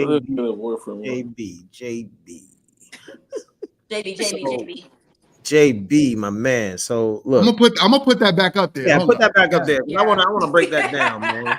So look, all right. When single mothers give, more responsibility to a boyfriend, that means that she is not trying to raise that kid in the image of the father that she had with. She don't respect him. So she think the guy that she got now is respectable. So she's going to try to raise that kid in your image. But once she find out that you were dusty, because let's just be honest, hey, don't get mad at me, Professor. I'm not calling you this. If the shoe fit, wear it. If it don't. But for the most part, not all, but it be pookies who get with single moms. And so once she find out that you a pookie, she gonna be like, nope, can't raise that thing in your image neither. Then it's on to the next. Nigga, didn't you say you dated a single mother? Hell yeah, I was young when I did that. I don't do it no more. Get him, please. Everybody. You took a shower, man. You got that dust. All I did was tell Tia and Riri when they shopping at Walmart, get that DVD. Yeah, that's all I said. I used to be a the regular chicks. Go ahead, pass me by. So we good. Yeah. So, you gotta come to the table with something. If you got two kids. Shit. But I mean, listen, it's almost like one of those situations like, what is a single mother to do, right? Because she's a single mom, she's dating, she's trying to figure out who can be the best option for her child. So obviously, if this man chose, because he's choosing to be with her, so she's trying in a way to give her child the best father figure as possible. So she puts a lot of responsibility on the boyfriend. Is it fair for the boyfriend? Maybe, definitely not. She should have put a lot of responsibility on the baby daddy, even after. Meaning, if you got to take that Negro to court, you got to do what you need to do because he chose to put that baby in you. So not the man you're dating. Yep. So 100%, he should not have full responsibility of that child as the father should. But a lot of mothers, I guess the navigation of it, who's talking to the mother? Who's trying to give her that guidance to say, listen, you're dating, but you need to go really talk to the man you chose to lay with. Yeah. Probably even get back with that dude and figure it out with him and push that. This is why back in the day, they used to be like, yo, if you're pregnant, you're getting married. I don't care what you're talking about. Yeah. You know what I'm saying? You could be, having all types of, it don't matter. Whatever happened, you're getting married to the man that got you pregnant. But now we took shame out the picture, so women are just out here just having babies and leaving the like, responsibility on everybody else. But what about like, because most of the time when like I say, it's usually a Pookie or somebody that ain't nobody, a Dusty. So what if they're literally okay, yeah. And so, but what if that man that you're saying they should probably go back to and get with is like the complete the downfall for the rest of her life, not just the 18 years until she gets stable, but literally for the rest of your life. Let's say, what if he's abusive? What if he do drugs? He a dope boy. He in the streets. Might be getting shot up in drive-bys and stuff like that. Now that's what you chose, but why go back to that? You need to get out.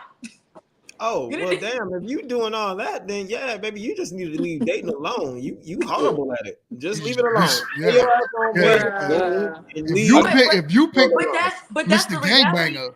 But that be the reality of a lot of what these single moms, like literally across the board, majority of them, that's the status of their baby daddy. Maybe not to those extremes, but they really got one recommendation. Read The Coldest Winter Ever and then get back to me. Read the what? The Coldest Winter Ever and then get back to me. The Coldest Winter Ever. I'm about to Google it right now. I've heard of that, but I can get that on Audible for free. What's that about? Yeah, what is that about? So The Coldest Winter Ever is by Sister Soldier. It's about basically a girl who grew up well-to-do. And wait, no spoilers though, because I do want to read it. So yeah, she grew up well-to-do, ended up getting with a drug dealer, and then the rest is history. But it has that and has a follow-up book to it. I see it. Yeah, I'm getting into reading a lot more, so I'm glad you suggested that. I was going to read one of the comments too, real quick. Well, there's two comments actually. So Virginia Moore, hi mom. She says some women have a child by a man to try trapping him into marrying her. Now those are facts, and it's never gonna work like that. Yo, that's a fact, because I got homegirls that are single moms. And, when we be having our girl talk and, we all emotional and they just letting everything out. You don't know how many times I've been told where, yeah, I got you pregnant on purpose. And literally have no intent of being with you. Like, the guy? And that's the guy. Like I did that on purpose. Oh, okay. Hold on, the guy said, I got you pregnant on purpose? Yes, sir. Oh yeah, but the comment is the flip side, Randy. She's saying that women will purposely get pregnant by a man to. Oh, okay. Oh, my bad. Yeah, that happens. Oh no, you're good. Because that happens. That happens a lot. With as far as women trapping the men, trying to like this man is literally a Dusty. He might got a lot of drug money, so because he did what he does and he's quote unquote street dude, these women love that. Yeah, they'll try to trap those dudes. Because it makes them trying to trap those dudes. They'll be trying to trap dudes, man, and we understand that. Look, let's just be real, man. For the Dusties who out there trying to trap women and eat up your years, that truth be told, in the grand scheme of things, it's like what in the black community, 15-17%. All right, that's small. I mean, it's still bad, but it's small. But if you flip it on the other side, it is a bunch of women trapping dudes. I mean, that game for trapping men is serious. It is big business. All right. You got, hey, look, you think Sierra had them babies with Russell Wilson? She knew who she got. Right. That's why she raised her future son in the image of Future. She's like, I ain't gonna raise my son to look like you. You a pussy. Sorry, YouTube. But man, look, did she know what she's doing? She's like, when her career done, man, look, when your football career, and it's about over. His football career is about over right now. And whatever pension, whatever retirement he got, she now has access to all of it. All of it. All of it. At the end of the day, Sierra, look, ladies understand this is a big business to them. They ain't stupid. Check out Drea Mitchell's whatever. Drea, oh my God. Yeah. Drea Michelle. Drea about that. She's beautiful too. Russell Wilson watched that ride video too many times. That's what happened. He said, wait. Russell Wilson watched that ride video. Hey, wait. Oh, yes, sir. That question that Quint said, man. Quint just said, it's not a great situation, but you have to. Damn, it disappeared. He says, make it thank work. you, D-May. Oh, here you go. Yeah, but make what work. He the new you the new D-May Chill? What's going on? Is your name D-May now? Or D-May Chill. Hey, T, that would be Tell Me Chill. That would be like Tell Me to Chill. gmtshow. That's crazy. I will read it. Thank you. All right, go ahead. So we have a comment from Quint. Hi, Quinty. He says it's not a great situation, but you have to be mature to make it work. Yeah. Wrong. It's facts. Oh, wrong. It's facts. You're right, Quint. I like you, Quint. Salute to you, brother. Hey, man, I miss you. I miss you on the panel. But absolutely wrong. The only dudes who try to make it work is the dudes who understand that, man, I ain't got many options out here. Ain't no chicks really competing for me. So I got to lay where I can stay. You know what I'm saying? That's just what it is. But soon as your options or anything in your life changes to where you got more options, you're going to leave. So let's not say you got to be mature to make it work. You just stand where you know, niggas need to stop lying, man. Let's keep it on the bricks. All right? No cap. No capping out here. That's what it is. No cap, no gown. Honestly, when I was before when I was like really broke and I was dating, oh yeah, I was dating single moms. Hell yeah. Oh yeah. I was my thing, boy. I mean, like, honestly, and I hate to say it, man, because I know women get offended by it, but it's true. It was an easy layup, man. You knew you was dating single moms, and it was something that was just like, it sound crazy. No. Yeah. Why you say that? It was. Like, I'm not gonna lie. Like, And listen. Chill, stop with the Right, theater. yeah, what is Chill doing? Hey, Chill, Allie, you. I can't. I literally cannot. But Mingo, like, what? Why do you think that is though? Like, do you think it's because they're genuinely longing for someone and something better, and it's kind of like They want a father taking for their. advantage They of the want a father for situation? their children. Yep. They want a father for the children, right? So at that point, a lot of single moms, my observation is a lot of single moms look at it like, okay, if I had a new man to take care of these kids, I'll have structure, guidance. I think when women have children, they get more mature naturally. So the standards that they have for their baby father, they now try to put it, as my man said, on the next man. So they look for almost any man to do that. So it's very easy, and they know, okay, well, if I don't sleep with this man, because innately they know that we know you obviously had sex. You're not a virgin. You can't lie to me at this point. So I know if you don't give me sex, someone else will. So it's single moms, and I know most men can contest to this. It's a very easy thing to sleep with them. And after you do, if you don't want them, go about your business. But as I started, you know, like as now I'm mature, I'm an older man now, and I have a wife, I would honestly say, God forbid, me and my wife was not together for any reason, that would not be an option of mine either. Because now I understand what it is. I make more money now. My resources would be, if I wanted to have more children, would be to find a woman without kids that's a little younger. Yeah. Which is the very reason why I told my daughter, don't end up like your mother. Oh man. With a dude like me, and I told her, I said, don't end up with a 22-year-old me either, because at the end of the day, I'm different at 22 than I am at 42. So your mother got pregnant at 18. So don't end up like your mother. Yeah. Right. So and there's nothing wrong with saying that. Nothing wrong with exactly. that. Yeah, I know what the outcomes look like as a single mother. Yeah. Yeah, no, I can agree with that. I mean, it could sound like harsh, but it's facts. Because we have another family member actually years ago, before she had any kids, she would be running away from home and doing all types of stuff, and I would always try to like just give her encouragement and, you know, uplift her, whatever. And now her older sister is like not right in the head. She's got kids left and right. She don't be there for them. She be in and out of the house. And I told her, I'm like, bro, like, you want to end up like your sister or what? And it's crazy because now she has 3 kids. She still is not married. And when she was pregnant with that first one, I told her, I asked her, like, do you want to end up like your sister or not? And she was like, no, I don't want to do that. And fast forward to this day, she's got 3 kids. She's not married. She's beautiful. She's still young. And yeah. So, yeah. Anybody remember what I said earlier? Y'all stories. It don't matter. Put that mic down. As soon as you go down that path, your life is already chosen for you. As soon as it happens, you can't change it. You can't intervene. It just boom. It's almost like the Most High himself said, "If it's written, so shall it be done." That's how it is. But here's the thing, though, right? Here's what I realized with a lot of men: a woman that was married to the children's father, we do look at them different. Correct. So it's not like a woman that just made bad decisions and just decided to sleep with whoever and have a kid. If you was married, men do have a different outlook in general of you. Because we look at it like you made a responsible decision. It just didn't work. Mm-hmm. Yeah, you know what I'm saying? So it's a lot different.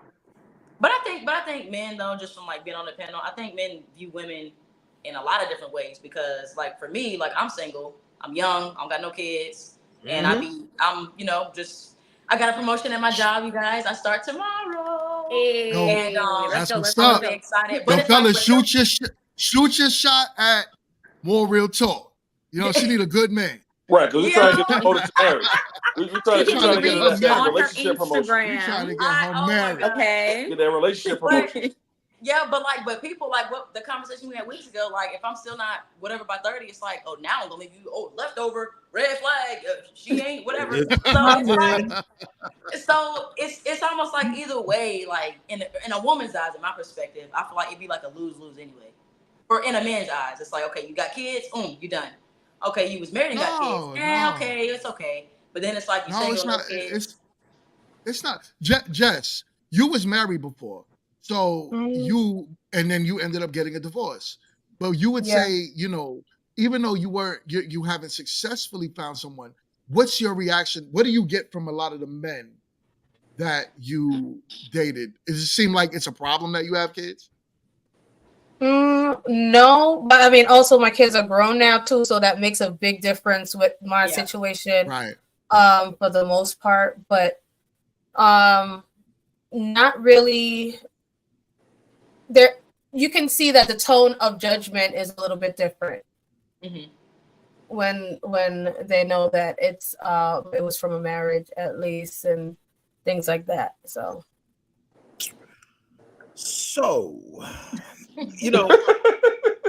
I care about my ladies, so therefore I have to show that I care for the single moms. Ladies, y'all just need to talk to somebody that's gonna give you the real and tell you the truth and tell you who and what type of guy you need to be looking for, because there's only one type of guy that's going to actually work for you in your situation, unless you go back and get the guy you had kids with. Because other than that, if you don't do that, all you're going to get is just more bodies on top of bodies on top of bodies, and it's just not a good look for you, nor is it healthy or conducive to your psychological.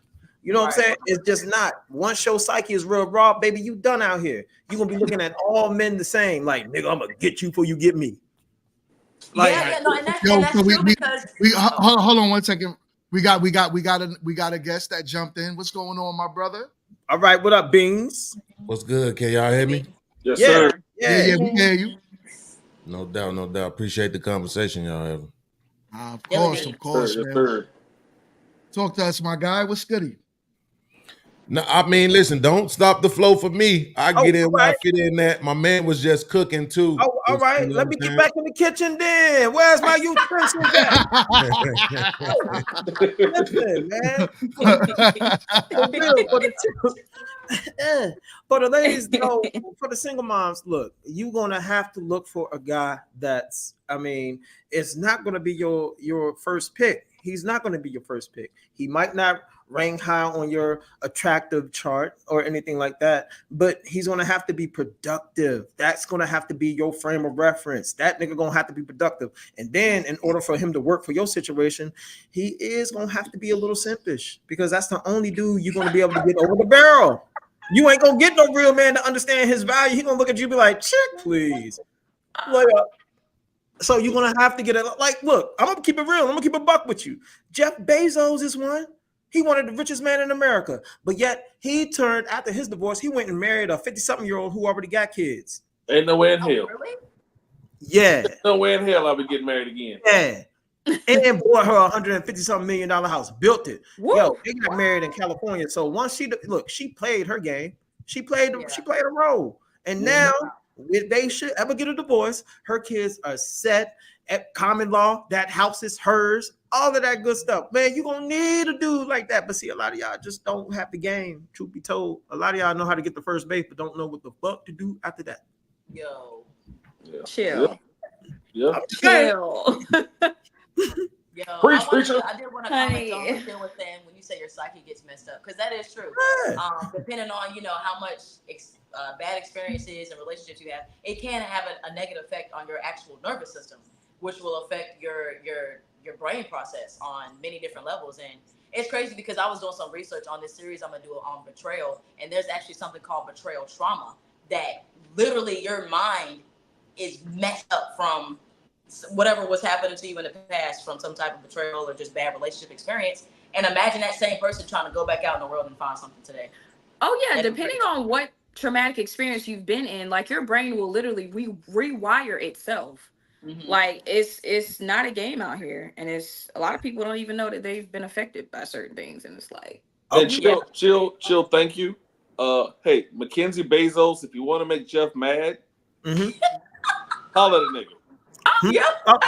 And Jeff, if you want to make time out, get married, holler at us. Time out. And if you want to make DJ Moore and Professor Man, holler at me. Hold on. Time out. Let me point something out to y'all real quick. Mackenzie Bezos. Look, check this out. School teacher. Yeah, married a school teacher. All that money she got from him, and guess what she qualified for? A goddamn school teacher. And you want to know how long it took for her to divorce him? All about months. He messed up. You gotta suck the toes or something. It don't matter. Let me tell you something. You can't be with a man like Jeff Bezos and think you're gonna make it with a regular schmegular dude, because nigga ain't got no status. As soon as you step out, the reaction you used to get when you walk into a place with Jeff Bezos, the camera is flashing. People like, hey, Jeff Bezos, Mrs. Bezos. Now you walk in with a school teacher, and now they're like, who the fuck is y'all? he take you out of Applebee's and shit. And then he's just that feeling that you got inside, ladies. You know what that feeling is when you with a dude and you know you can't brag about him at all because he ain't about shit. You feel he ain't that one. That's you feel dead and alone, and you're just like, so take this shit. I'm about to leave this thing. It starts. So Beans, I want to hear from you, my brother, man. Tell us about. I see you got a podcast too, right? Yeah, yeah. I was gonna say, unfortunately, I do. Right? Damn, because unfortunately, why is that? Yeah, because it's like, I've been in the space for like 3 years now, and these conversations, although I'm addicted to them at this point, they're not helping, and they're actually making things worse, right? Really? And and because what we're seeing more often than not is women's responses to men actually playing their leadership role by trying to convey to women what they're doing wrong, what they need to do right, what their outcomes may be depending on their choices. And the pushback that we get is, oh, okay, so that's what you're gonna say. Well, we finna go do this, and we finna tell black women don't have black boys no more, and we finna say, absolutely. See, that's what I'm saying. I've been in the space, so I hear all of the rhetoric, and that's what I'm saying. When we have these conversations as a man, like what the brother was just describing, when he says, okay, you was with Jeff Bezos, now you leave him, you go get with this teacher, and then it wasn't good enough for you. Well, that's problematic, right? We, on one hand, we accept like, well, that's just how women are. No. I did a show yesterday where I was questioning my panel. Bro, don't tell me that this is just how women are. I don't want to believe that. That's going to kill all my hope. You know what I'm saying? And whatever amount of love and admiration I may have for women, I'm gonna just have to throw it away. If you're going to tell me that every single thing that we diagram about women, it's innate. None of it is programming. It's just the way that they are. That is tragic to me. I'm about to murder your hope. I'm sorry. Oh my gosh. Don't do that. All right, I'm about to kill your hope. You know what I'm saying? I gotta be honest. This is how they're hardwired. And as men, you have to understand that the moment you get a woman in your presence, that you get a woman under your care, you better handle that thing right. Because if you don't, she is going to explode in your face. That's what I'm saying. A woman, you cannot get with a woman if you're not prepared to change her life some way, some form, some shape or manner, because they don't rock with that. They ain't going to tell you. But if you do, you getting them butt cheeks, you got her stretched out like a picnic table, and her life is still the same. Oh, it's over. She gonna kill you, man. Not physically, sorry, YouTube, but she gonna run the tables on you. She gonna cheat on you. She gonna make sure you find out. She gonna do all these things. She gonna disrespect you in front of people. She gonna let you know. Look. So wait a minute. So the argument that so right now, right? The position that you're presenting, I don't want to say the argument. All right. The position that you're presenting suggests that this is how women are. But then on these platforms, we argue all the time about Mylene and Marisol, right? And that the Hispanic and Asian women, other races of women, right? It don't but matter. We argue about how she'll get with the guy. He could be selling oranges on the side of the road. She love her man. She love her children's father. It is what it is. Whatever they have to do for them, they pick who they want, and then that's the life, right? And it is what it is. Now I know they're becoming more westernized as we speak, right? By the second, but again, if we see that, then that means that it's not innate, right? If you can show me these women who are not necessarily so westernized like that, that's the argument that it's not innate. Not only that, let's make the argument that it is innate. Well, guess what? It's innate for men to be violent, right? Mm-hmm. But there's not a woman on this panel who would say it's okay for a man to hit a woman. But it is our nature to be violent when we feel pressed. So you're telling men that they have to suppress things that are innate in them in order for society to work well. Well, then women have to too. So we can't have the conversation as if, well, that's just how women are. Because that's how women are destructive to the fabric of society. Well, I think that's the route that he goes sometimes, where saying that it's innate not knowing. I mean, like it's unfortunate that that's a lot of the women that surround you, if that's the case. But I know personally, I'm surrounded by a lot of women that are that have exemplary points of views, the way they're leading their life and everything. Sometimes you have to kind of surround yourself by those kind of people. If you're surrounding yourself by degenerates, what are you going? How's your life view going to be? Your life view is going to be that's all that there is, because you're in your little bubble with us, surrounding your life being surrounded by degenerates and things like that. Rather, there's no. Like you're talking more in absolutes rather than, okay, I know that there are numbers out there that kind of they're out of that bubble. I'm glad you used that word, because that lets me know the difference between absolutes and generalizations, right? That's the privilege of being in the spaces that I have done so much research that I am flooded with data at this point. So I don't have to make, these hyperbolic statements, right? We can look at the numbers. So when we look at relationships, right, and we think about the fact that in the Black community, 80% of divorces are filed by women. Mm-hmm. That's not me saying that, it's all these degenerates around me, right? That's me being able to look specifically at the women who look like me and say, well, God damn it, why do y'all keep running away from every relationship? When is enough, right? Why is contentment such a dirty word? You understand? What I watched the video the other day where the girl was arguing. Matter of fact, we reacted to it the other day where the girl was arguing that, there is no 50-50 because I go to work, you go to work, but then when I come home, I got to cook and I got to clean. Yeah, and the dude presented the argument. He was like, yeah, but I take out the trash. I fix stuff around the house. I do the yard work. And then she responded as if she didn't even hear his pushback, right? Like, well, I do other stuff that you don't do too, right? Not to mention the fact that we know there is no 50-50 in a relationship because men spend more money directly on their women than women spend on their men. So there is no 50-50. I don't care if y'all splitting all the bills. He's going to spend more money directly on you, though. More gifts, more paying for dates, more paying for things outside, right? But this is what I'm saying. She wouldn't even hear the rebuttal, right? Yeah. That's not a me problem. That's a we problem. When because accountability at this point seems to be fleeting from our women. Well, so real quick. So at what point? Because I think this is starting to happen. At what point do we say forget it and go and find other women either in the United States or other places? you still gonna get the same outcome because y'all are not talking about the elephant in the room. The reason why this is happening in the relationships and the reason why the women are doing this is because the man that she is with is not a producer. The man that she is with is not productive. The man that she is with is stagnant. And 9 times out of 10, the man that she is with is struggling. And women rebuke struggling, baby. So if you that dude that presents struggling, you know what's gonna happen. We can't. She shouldn't be with him long term. Wait, why are we struggling though?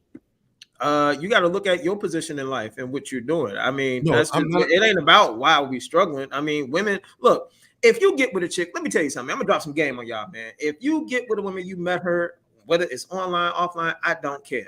Pay attention to what she is into. Pay attention to what on her Instagram, on her feed. Yep. If the stuff that she is looking at don't match the life she got, nigga, you already know what's gonna happen. She don't want you no more. She needs somebody that's gonna make her life pop like that. She wants somebody that's gonna change her life. And there's a lot of dudes who want something for nothing. Everybody wants some in-house pussy, but ain't ready to do the in-house work. You see what I'm saying? I understand. Life is transactional, my man. There you go. Bottom line, if you ain't willing to do what it takes to upgrade that woman's life, bro, man. But I still want to know why you say struggling though. See that because that's a striking generalization to me, right? Okay, I'm gonna tell you struggling. I'll tell you struggling, brother. If you making look right now in America, right now, 160K is working class. Hell, 200,000 a year is working class, sir. Things done changed. That look, if you making under 100K, you struggling. Hell, if you're making 110, you can still be struggling. Okay, really? Yes. Depending on what state you live in. What state you live in right now? Hell, in New York, you can make 200K, man. You renting. Right. Okay. There you go. So you go New York, you go LA, you go Miami. That's a problem. Then move. Right. So.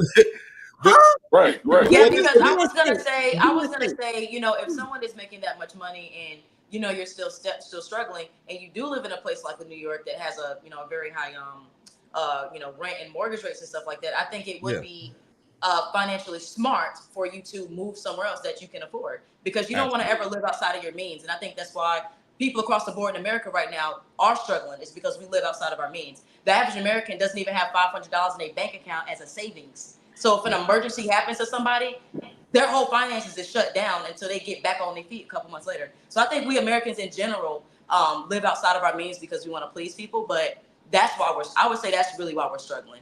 Men and women. I absolutely 100% agree with that, because chill. So the median income right now for Black men is 52,000. Right. The average Black man is single and childless. You're not finna tell me that that's struggling. The only reason why that would be struggling is because you have vices, addictions, and you are bad with money. If other than that, you shouldn't be struggling. And Beans, that's an age range on that. Usually the ones that's making that 50 plus is usually 40 to 50 plus. Not anymore. See, that's what I'm saying. So the median age for Black men is 30, right? 30 to 31. So like my daughter right now makes $22 an hour, and she's only 22 years old. Right. So I got a little nephew. He makes 25. That's 50K right there.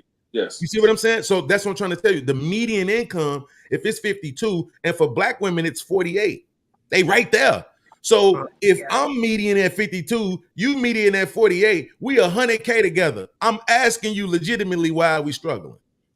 Right? The answer is we have vices. We trying to keep up with the Joneses. We on drugs and alcohol. We want bags and red bottom shoes and all this stupid stuff that shouldn't even matter right now. We gotta take trips. We gotta take all our trips. Yeah. Yeah, exactly. No, right. I think it's 69,000. So yeah, you're right. If you make it 100,000, you're good. You should be good. We got chaotic Proof in the building. What's going on, brother? What's going on, man? Just got done doing a live stream, and it's been a long time since I've gone panel hopping. So I saw that you had an open panel, and then I saw Beans up here. I ain't talked to Beans in a long time. What's up? What up, Dad? Salute to you, sir. What's up? You guys have an open panel. Seems like you guys are talking about finances right now.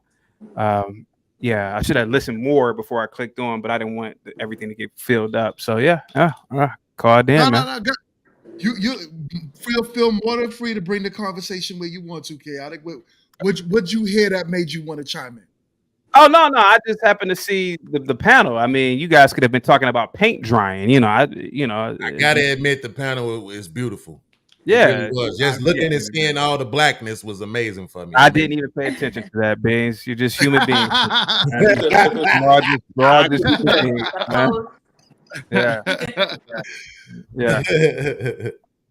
Grown man talking. Have you discussed O.J. Simpson? Rest in peace. Oh, that's a major loss in the black community. God damn it.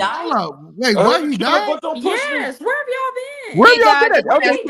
He did. He died of cancer. Either Thursday or Wednesday or something. Yeah. What? I've been so focused on like I haven't been on the news. Get out. He died? Yeah, April 10th. April 10th. He died. Yeah. Oh, wow. I did a little podcast. I did a live stream on OJ. All the white folks was mad at me. They were emailing me, and I was like, "Hey, look, that's the white man's court. Now y'all don't want to respect the verdict. That's the white man said he's not guilty. That's the white man. We founded the court. He's not white. He's not white though. He OJ. Nevertheless, white and black. Hey, that's the white man's court. Hey, that's the white man's court. You got to respect what the court says. It was Asian judge, right? That he died. Didn't people say that he like got out of having AIDS or something? Yeah. What? What? No. Magic Johnson. My bad. Oh, girl. Lord have mercy. He's still living. Oh, Lord have mercy. Hey, listen, I'm like, wait, what?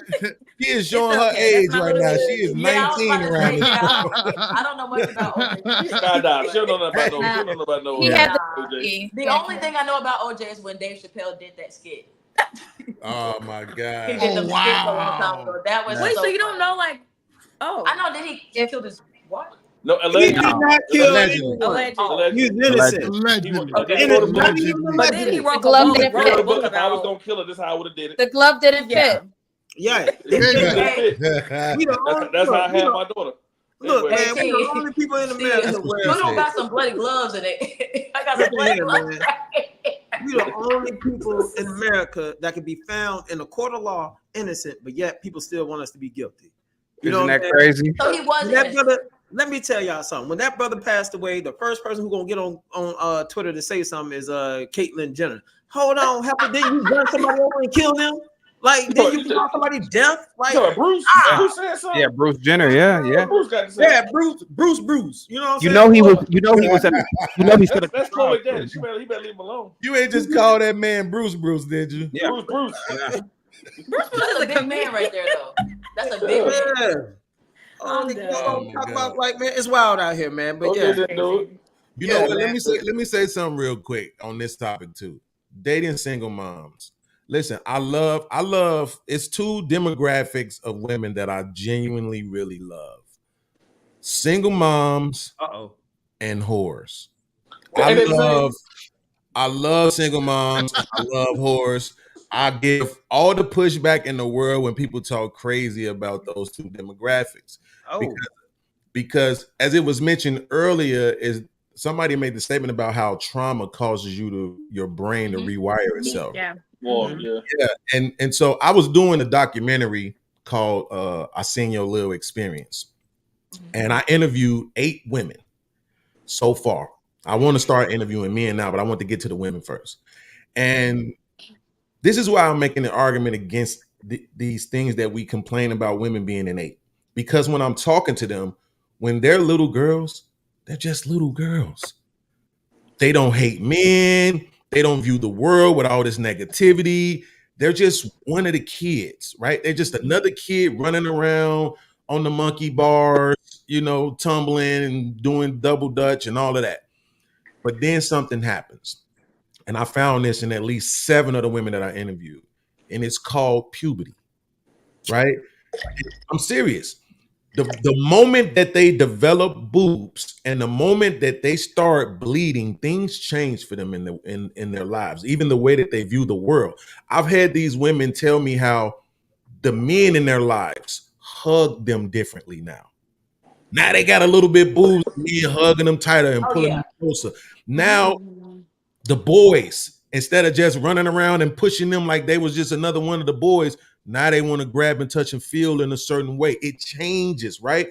And I think from that point on, and a lot of these women this was happening to them at 10 and 11, right?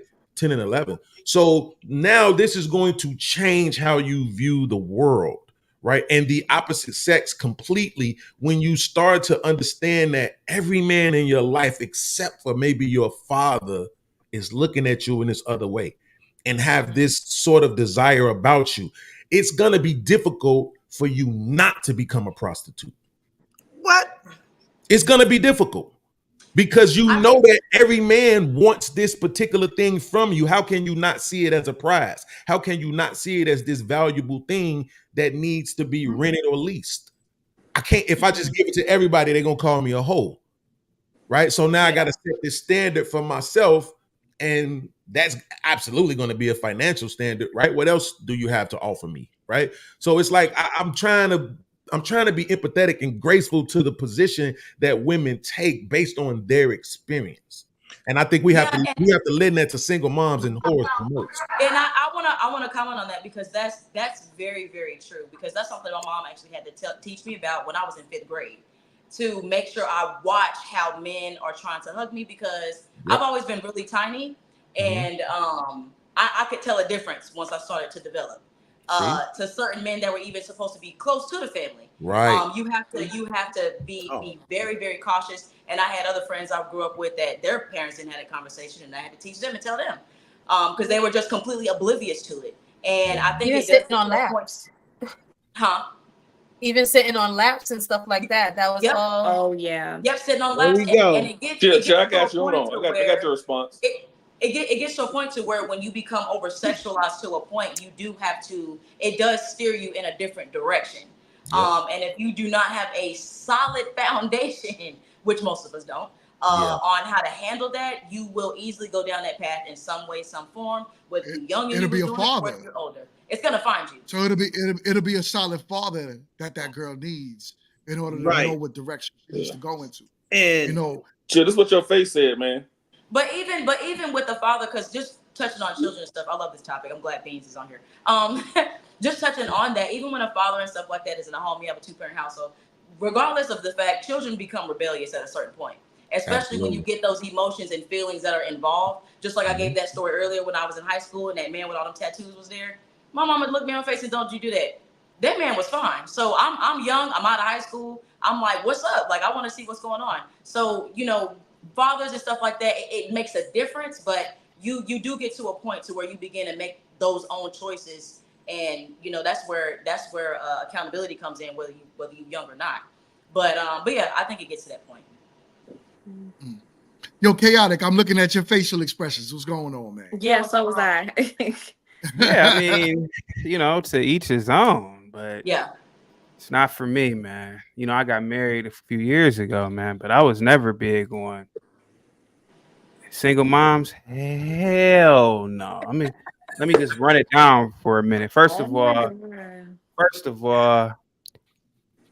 man, Jesus Christ, you guys really want me to talk about this? Yeah, because we also I want you guys to touch on as well. We also were saying that it was saying earlier that single moms are easier to basically get with and sleep with them. But yeah, go ahead. Well, yeah, but well, first of all, I'm under 6 foot, so I was, I don't know, man. Like a one night thing, which I did a lot of those. I'm at Taco Bell 2 a.m. Can I come over? Something like that, drunk. But being with a single mom, no. Because one of those kids, the moment they get mad at you, they'll lie. I was a teacher. Kids are liars. Kids are lie. And some nigga come killing my ass. Nah, I was always thinking about that. Some big nigga can we say nigga over here, grown man talking? Go. Okay, so some nigga get the what's up, man? My daughter, my son said that. I was always thinking about stuff like that in the back of my head about dating single moms, because I had a lot of I may look like a Ninja Turtle in the face, man, but I got a lot of coochie when I was younger. Ninja Turtle? Yeah, I got a lot of, because I was short. So I had and shit, right? I look so and I had a lot of single moms used to and always in the back of my head, some nigga, some crazy nigga, get mad about something. So I always had that in the back of my head. Number 2 is it's just the thought of like she's here, he's here, and I'm like, how did this thing get here? And I think about like the kid. So in the back of my head, I'm thinking she had sex before to get this kid. Some dude was tearing it up in the bedroom, and so these thoughts are always, it's like an insecurity or something. I'm like, it's a lot of that because now because now I'm thinking, damn, I'm treating her like a chick who doesn't have kids. Now, mind you, I'm pretty sure she had sex before, but that kid is a constant reminder. So should I do the same thing? Should I spend $150 at the steakhouse on her? No. And then number 3 is a liability, man. A lot. It goes back to the guy. It goes back to the father again. A lot of these dudes, they do want to be in the kid's life, and a lot of, I just never wanted to get into the middle of child custody disputes. Man, you gotta leave. She wants you to leave. I'm under 6 feet again, so I don't want to be that dude. One of the fathers come and want the kid, and all these custody disputes that end bad, and I'm out there trying to break it up, and nigga get to shooting at me or trying to. I'm too much of a. I'm scared, man. Oh hell no! Chaotic Truth was in there bust down the baby mama's like. Not me. Nah, hell no. But you know what, though? But you know what? I want to say this too before we got too far away from it about the fathers, because quite often in this space, I hear so many people say the father is the answer. The father is the answer, right? Specifically to the woes that men have about women. But this is problematic as well, because I don't think people really look at this in totality. What we are listening to quite often now, 2 things. One, that a lot of women who had their father, guess what their fathers are telling them? Stay away from men. Stay away from men. And then get them from men. College, this and that. You know what I'm saying? So that's one thing. They're kind of pushing them into that fear-mongering idea of men. And then also, the other thing is that what about the preacher's daughter? What about him? Right? Like swallowed up. I'm just saying, like swallowed. They had their fathers. They had their fathers, and somehow they still ended up being very, very promiscuous for some reason. Can I answer that question? It's definitely a type of around. It's a certain type of. Get ready. There's a certain type of man. Oh, look, it's a certain type of man that needs to be in the daughter's life, and y'all know that. And truth be told, what a lot of folks don't want to say, it's like that elephant in the room. Mom is off limits. No matter how she groomed you, ladies. Truth be told, your mama groomed you to be with the dudes you were with. Your mama groomed you to be with the Dusties, or she groomed you to be with the successful man. She groomed you to be that way. But don't nobody want to touch mama. Mama is off limits. We want to talk daddy, the preachers, and all this stuff. Man. Listen.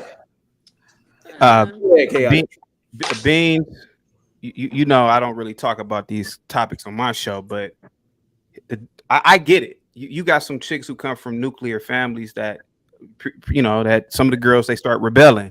But remember, and that girl still has a foundation in the core. A lot of girls that I had in my life, and I'm pretty sure you guys have experienced this, who were crazy and out of control, came from broken homes, single parent homes. So that girl still came from a nuclear family, that preacher's daughter or whatever. So she. Well, yes. What we see chaotic is this. This is what I'm saying. You see the measure of worldly success, right? They grew up with their mom and their dad, and you see the measure of success. But we keep trying to tell them that we're not measuring them by their worldly success, that we're measuring them by their ability to get and maintain a man and a husband and a family and the White House with the picket fence and the good credit and all these different things, right? All of these things that we tell them that we measure them by, they're not necessarily getting that even when they have a relationship with their father. Yeah, you already know me. A female's rarely success. I mean, unless your rarely success is knowing what kind of broom and mop you're about to use. What are you talking about? What kind of apron you have? No, I mean, that's a woman's rarely success. I mean, it's not her degrees. Beans. so many females will lead off on their education, and I have to tell them, sweetheart, I'm a man. I don't care about you going to school and what sorority you're in, you know. But anyway, go ahead, Beans. Hey, hey, Don Moore up there. She up there like. But why is a woman being why is a woman's education something that's like not important? Because if she was uneducated, then we'll say get out of here, go read a book. No. To an extent. Well, you want to answer it? Let me answer it. Listen, I get it. I get it. But when things hit the fan, women will go back to being domestic, period. The fact of the matter is that your education should be domestication, taking care of the household, taking care of children. Oh, there's so much beauty in that. Telling me that you have a PhD in psychoanalytic psychology and you studied under this professor. No, man, it's like to me, it's like, oh God, but I think that wash some dishes or something. Go ahead. I think that would be kind of limiting, which we talked about before on the show in the past. It's kind of like, you know, the value of a woman. That is undeniable. The value that a woman has as far as bringing kids into the house, into the world, and taking care of a household, being a wife. Those things are very, very valuable that only women can do. Right? Not saying that y'all can't cook and clean, but that's, you know, we be in the kitchen. But anyways, I just think it's kind of like a downplay when a woman is educated, because that's an accomplishment. We don't have a lot of black people. As like I said, I go back to the generation that is upcoming right now. Half of them can't even read. Kids are in 3rd, 4th, 5th grade, can't put a sentence together. Don't know how to find the subject in a sentence. They don't know what a noun is. So, you know, it would be just as disgusting if a woman didn't have an education. Just as disgusting if she don't know how to take care of her household, because if you don't know how to articulate yourself and, you know, be business minded or just intelligent, that's a problem. And we need more of those women within our community to stand up and lead in that manner as far as education, because the black community, we are declining in that. The generation that's coming up, they can't read nothing. But the degrees don't necessarily mean that you are educated, and it's not the education that's valuable to us for a family. Mm-hmm. Now, would it help that your wife knows how to teach your kids? Let's say you want your kids to be homeschooled. Awesome. My wife could do that. But you don't need 5 degrees for that. You don't need to study under whatever at Harvard for that, right? That's not what's going to be conducive to the family. So when women are going out there putting that education above it all, mind you, it takes 5 to 10 years sometimes to get these degrees. Mm-hmm. Who's gonna pay it off? Mm-hmm. So after you get pregnant and you can't even go to work, who's gonna pay those degrees off? Me. Yeah. So why would your degree be important to me? Especially a communications degree. That's a good argument. Look, I'll let me step in here. Let me just be honest. Your education is nothing, truth be told. And then the problem that a lot of us guys have to deal with is this, especially our sisters, when they go through this education system, they come out indoctrinated with some dumbass shit. Dumb as hell. They come out sounding like they can't stand men. The basketball. Look, let me just keep it a buck. You have a lot of that. Look at the schooling system right now. They are hitting people with some of the most outlandish lies ever. And this is in our education system. You think I give a damn? You think I give a damn about your master's degree? Hear it again. You got it from that man, and that man is your master. You think I give a damn about that? Because none of your degrees add any value to what I'm doing or what I'm trying to build. If truth, if I'm going to tell the truth, a lot of them come out there as a damn liability. That's why a lot of dudes are looking at y'all with those degrees hanging up on your wall. You're like, yeah, I ain't even going to do the easy layup. That's crazy. Mm-hmm. Yeah, and I mean, I understand what you guys are saying as far as it not technically impacting your life as far as her education and stuff like that. But I'm just saying the fact of the matter is that it is still something that is important that should be along the table with you being able to cook and clean. You need to be educated. You need to know something. And going back to what Chill was saying is like they come back, you said indoctrinated.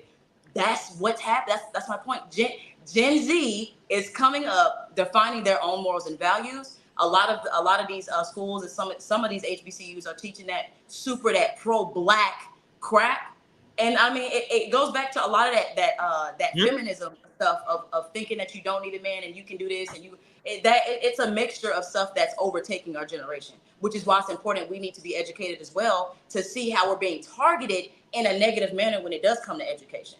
You said schools are teaching pro-black stuff. Like, Oh yeah. what I mean is like, please show me, because the last time I checked, they sit up here trying to get everything out of the school system that is remotely close to Black history. So I'm so chill. That's predominantly white institutions. The high school, yeah. She's talking HBCUs. HBCUs is all black. HBCUs, yeah, so teaching that. They look. Wait, hold on. I'll be back. If y'all don't mind, I'll be back on camera 1 second. But I did want to just say this really quickly, right? Because my mom graduated from high school right after she had me, right? And she did all right for herself. She was working in the bank, working on the trade floor, right? My mom was never broke. My mom has always been the go-to woman, right? Oh, somebody need $5,000, they coming to my mom for it. And she did that with a high school diploma, right? But what she started realizing was it was the kids that was coming in from college into the bank, because she used to work for First National, which was co-opted by Chase. What she noticed was they were making more money than her coming in. And she said, her boss told her, well, that's because they're educated. So their degrees offers them more money, right? So she went back to school. She got, associates, bachelor's, masters, another master's, right? Another master's, right? She got special ed degrees, all these different degrees. But guess what, sis? Up until last year, my mama didn't know what the S&P 500 was. She didn't know what an index fund was. But this is what I'm saying. She had degrees and worked in a bank and didn't know what an index fund was. This is why those degrees are worthless, right? Because they don't necessarily benefit the family. Right. They might or life skills even. Yeah. Right. They might benefit you as far as your view of the world and having an understanding of the world. But like the brother said, I think it is a lot of indoctrination that come out of those schools. Yeah. Most of these super toxic, angry, bitter feminists, like the real feminists, walking around with the black makeup and the black sweatshirts and fist bumping with white women. They coming out of college. They coming out of that indoctrination from the schools, and they think that woe is me, and they still think it's a wage gap, right? And all of these other things. And I think that's why for men, that's why the men are saying that the degree isn't necessary. I'm not choosing you for your degree, so you can't necessarily use it against me when we're having an argument about something. You can't throw it in my face that I'm educated. It's like, okay. Yeah, no, that's dumb. That's what is and crazy thing is. And crazy thing is, even any topic that you actually want to dive into nowadays, is at your fingertips, like without even having to pay to go to all the schooling and everything. Whatever you want nowadays, it's at your fingertips. Yeah. So you're paying all of this, and then to toot your own horn over people and to all this when half the time is not. Yeah, it's not. Yeah, I can agree with that. Because information is more accessible than anything these days, right? But the issue, like I consider myself as like more self-educated than anything. I personally like to go and find different stuff and study and just learn something new all the time. That's me. But when you look at the majority, most people don't want to do none of that. You can be arguing with somebody online about something, and you can send them a link like, oh, here's the facts, and they will not click the link because people don't care about knowledge no more. They just don't. But then that shows the type of person you are, because I'm college educated, but I think the most quality that I've had with my education has been outside of the college walls. Yeah. To be honest. Yeah. So, it depends on the type of person you are. If you're the type of person, you hear something, you're like, oh, I want to know more about that. Let me go research. Let me go dive into it. Yeah, that's I'm gonna say this. I was gonna read. Hold on, I was gonna read one of the comments real quick. Cassis said, "Yeah, it's not a necessity. Education is for her wanting to accomplish something in life. It's not to impress the man." Yeah, exactly. I can do that. Yeah. But ladies, can I say something, man? What I've noticed about a lot of ladies out here is that y'all are horrible at time management. You be out here getting all these good degrees, collecting the motherfuckers like Pokemons, thinking, I got that time. Once you done getting all of them, it's a wrap. It's a wrap. And then after all those degrees, your dating life is a wrap, baby. What you mean? What am I talking about? It's done. You're done. You're done. You got so many Ebony K. Williams right now talking about they can't have a man.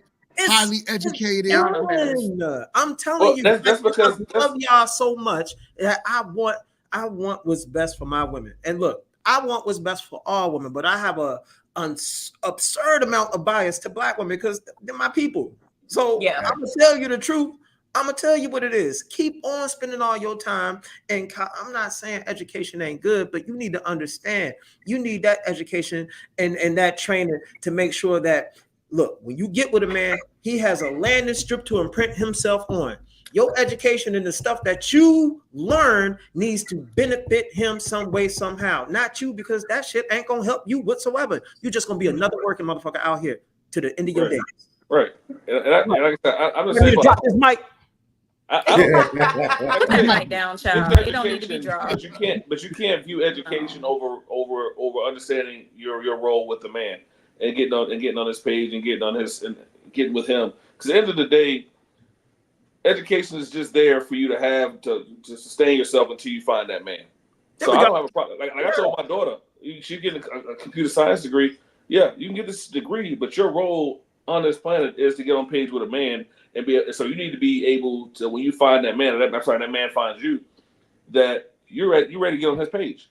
Because at the end of the day, most women I know don't want to work. They rather stay home, take care of the household, and that's it. So you don't need all this education for that. Get what you need to get to sustain yourself until you find your man. And once you find him, make sure you're on this page and make sure you do what you need to do. And look, I could even say for like my wife's situation, right? She was before when we was talking, she was just a EMT in New York. She used to work for FDNY, and she wasn't all big on. She wanted a family, so I met her when she was 25, and then from there, we said, "All right, one day you're gonna be a stay-at-home mom." I didn't know how. I was broke as shit, but I figured it out as a man, so I took on the reins because she didn't want to work. So imagine if she went and pulled in this high degree and, $40,000, $50,000 degree. I'm not paying that shit. So she made the best decision to take care of herself before we were together. Now she made herself into a wife before we got married, and now she's a stay-at-home mom. And essentially, that's what really mattered. Yeah. See, I'm anti-provider male. What? I did a show. I did a show. Was it a short or a show? I did a short or a show on this the other day. I'm starting to get up. Tell me what that is.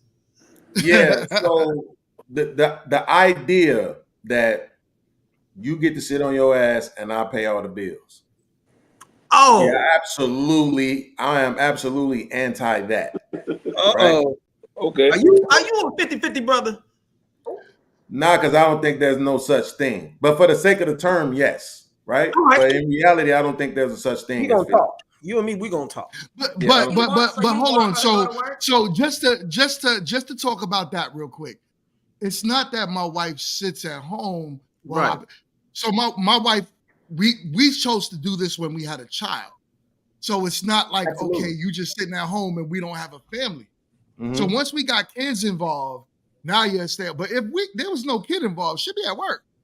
There you go. Sure. There you go. It's not like you just sitting at home and I'm just like, and you just going on girl trips and brunches every day. Yeah. Like that doesn't make sense. But no, you have something to provide in the home, which is essentially what's going to build a family.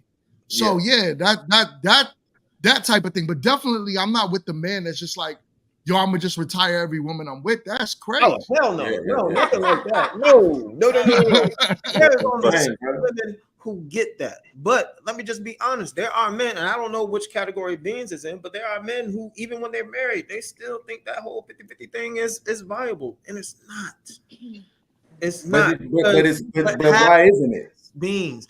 I'm gonna tell you why it's not. What happens is it's cause for conflict. It's cause for conflict because who's going to decide whose 50 is more than whose? And then what ends up happening is ladies already know when you with the 50-50 type dude, oh man, let something go bump in the night. Let something go bump in the night that has a voice. Like he gonna roll over and be like, look, I checked last time. We 50-50. Get your ass up and go look. Okay, so 50-50. So this is what I need you to do. Before you say that, I need you to announce to everybody that you are a struggling comedian so that they can know that that's a joke. No, that's dead ass There's serious. no way you're serious about that I'm right dead ass serious, like a now. Come goddamn on, heart man. attack. Listen, Look, first of all, chill. Let me be honest with you. Go So right in ahead. these conversations, what I keep telling brothers is stop using the bump in the night argument. Because 99% of people never experience that. So we gotta stop using that argument. Who gonna go see about the bump in the night? Neither one of us, nigga, because it ain't never gonna happen. Shut your dumb ass up. Ain't nobody going to see about the bump in the night. Okay, that shit don't happen. That's first of all, right? But second of all, again, what I'm saying is this. So to me, the reason why I say 50-50 ain't really 50-50, right, is because if we, first of all, we not necessarily saying, okay, the rent is 600, I'm gonna give you 3, you give me 3. Like it's not like that, right? But the fact of the matter is, let's just say we did. Let's say all the bills collectively was $2,000, and I put up 1,000, and you put up 1,000, right? Now, guess what? Who's paying for dinners more? Me. Who's buying gifts more? Me. Who's paying when we go out more? Me. Who's doing random stuff just because men like to do things for their ladies? Me, right? So it still ain't 50-50. I'm still going to do more with my money for you than you're doing with your money for me. So it's not shit. You're not understanding what 50-50 is. And I'm gonna elaborate. No, because I think everybody means something different when they say it. They try to make it sound like it's just split down the middle. What 50-50 is a recipe for disaster, because guess what? That woman, she can't even bask in her femininity because she out there throwing elbows, being competitive just like you. If she out there and she got to, if she got to work as the same amount of hours as you, she can't become feminine. She gets harder. Do you know that? You understand? I've heard that, but let me explain. Not heard that. No, not heard that. Do you understand that? That is women's biology. I think that's that stupid. Is how they are hardwired, sir. Women ain't gonna stand in that shit forever. They want to be with a man who can alleviate the stresses of this world. And if you yourself, sir, Mr. Beans, think a woman is okay with dealing with the stresses and coming home and being a woman to you, nigga, you got the. No, I'm not saying that you're wrong. I'm saying that that's programming. Again, I'm making the argument that that's programming and that is not innately how women are, right? But here's the caveat that you just made. The caveat that you made was that it was forever, right? Nobody is arguing forever. My thing is, I'm not trying to retire your ass before I retire. Kill yourself. And 4 motherfuckers that look like you. We not doing that. I don't want to go to work either. What are you talking about? So we need all right. The plan needs to be, how do we create our own businesses, our own structure financially to be able to provide for us so that we don't have to work and so that we can live our best life, not just you, right? And another thing, I say this respectfully to Black people, stop making babies the day after you meet. That's the problem. Be together for a little while before you just start making babies. Married before you carry. Spend some time, build it up, and then start having them little rug rats. I gotta ask you something. Hey, like, we go to dinner. Who's paying for dinner? What's the read that comment? Hey, look. I'm gonna read that comment we got from D2 All right, read that Premier. comment. So I ain't gonna read. He said, "How the f is she throwing elbows and competing with other men when the majority of women have office jobs and the majority of men have physical labor jobs? What the hell are you talking about? What the hell are you talking about? All right. So, all right. So, I don't know any job that has strictly women. There are, look, sir, you see, you need to live life and have experience. There are women in the warehousing field. There are women in banking. There are women in the construction field, sir. There are women. There are women who are electricians. There are women that are competing in jobs that are filled with men, sir. I live life.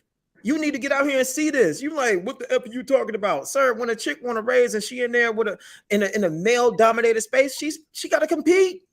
She got to compete. Yeah, and just to back that, I worked at a warehouse years ago. I was going to say to Chill's point, my daughter right now drive forklift, right? Exactly. I just quit. I get what you're saying, but I think he's just saying in general. No, he's not saying in general, because a lot of folks, a lot of males who are on the internet, they don't have real life experience. They don't have the answers. They don't know. All they have is just conversations from other people. They don't know what really works. They don't know what make women tick. And trust me, 50-50 fellas, her being out there and dealing with the same stressors that don't affect you, like, we are built to deal with a lot of stress. because it doesn't bother us like that. Hell, a man is a minimalist. There are certain things that we could do in life. We could work until the day we die. But when I hear a man say, man, I don't want to work neither. Uh-oh, you scaring me. Because guess what? A woman definitely don't want to work. She definitely. So here's the thing also, right? You got to look at it like, you know, like I say, I don't want my wife out there throwing elbows with other men out there in the field, right? Absolutely. My biggest thing is always to create something for my wife to do. So I'm gonna put her up. Like I ran Airbnbs. I have my wife running the Airbnb with me, right?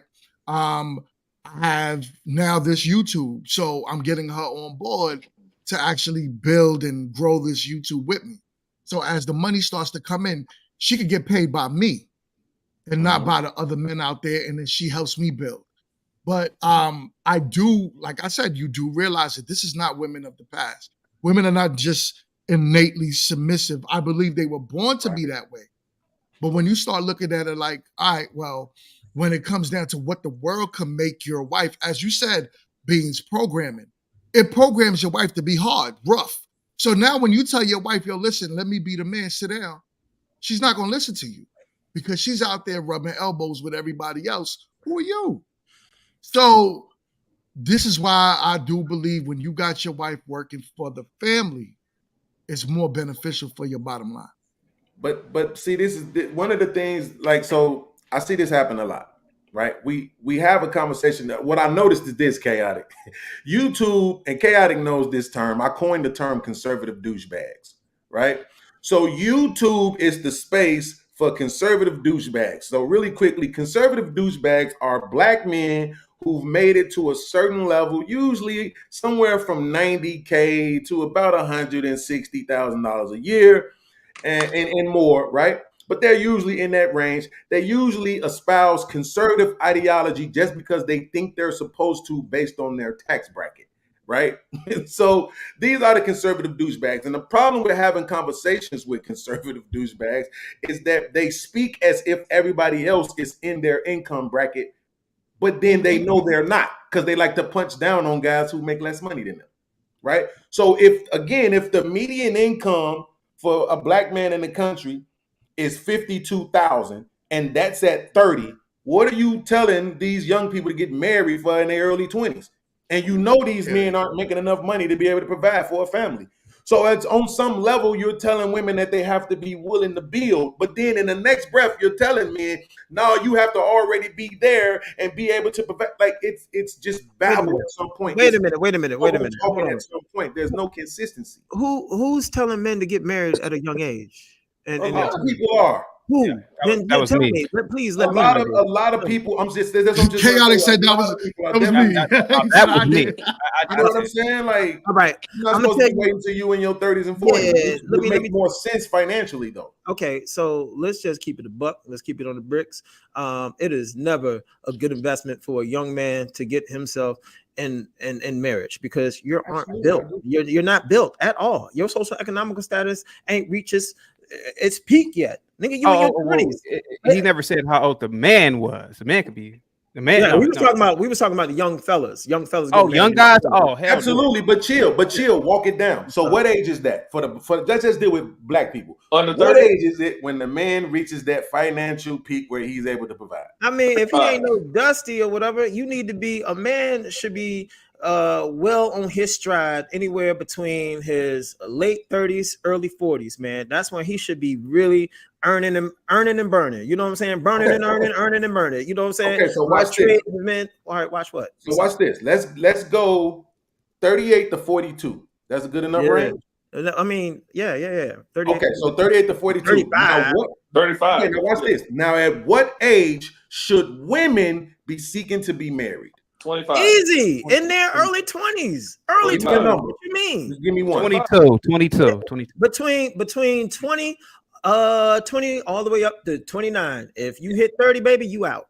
I'm glad you said 20 because I was actually thinking 20, but okay, good. Okay, but I think the point he's trying to make though. So if women should get married in their early 20s and the man is not reaching his peak until what you said 30 something to 40, 38 to 42. So should a 21-year-old woman be looking to be with a 40? With an older man. With a 30-something-year-old man. With an older man. Point blank. Period. Because that's the only one.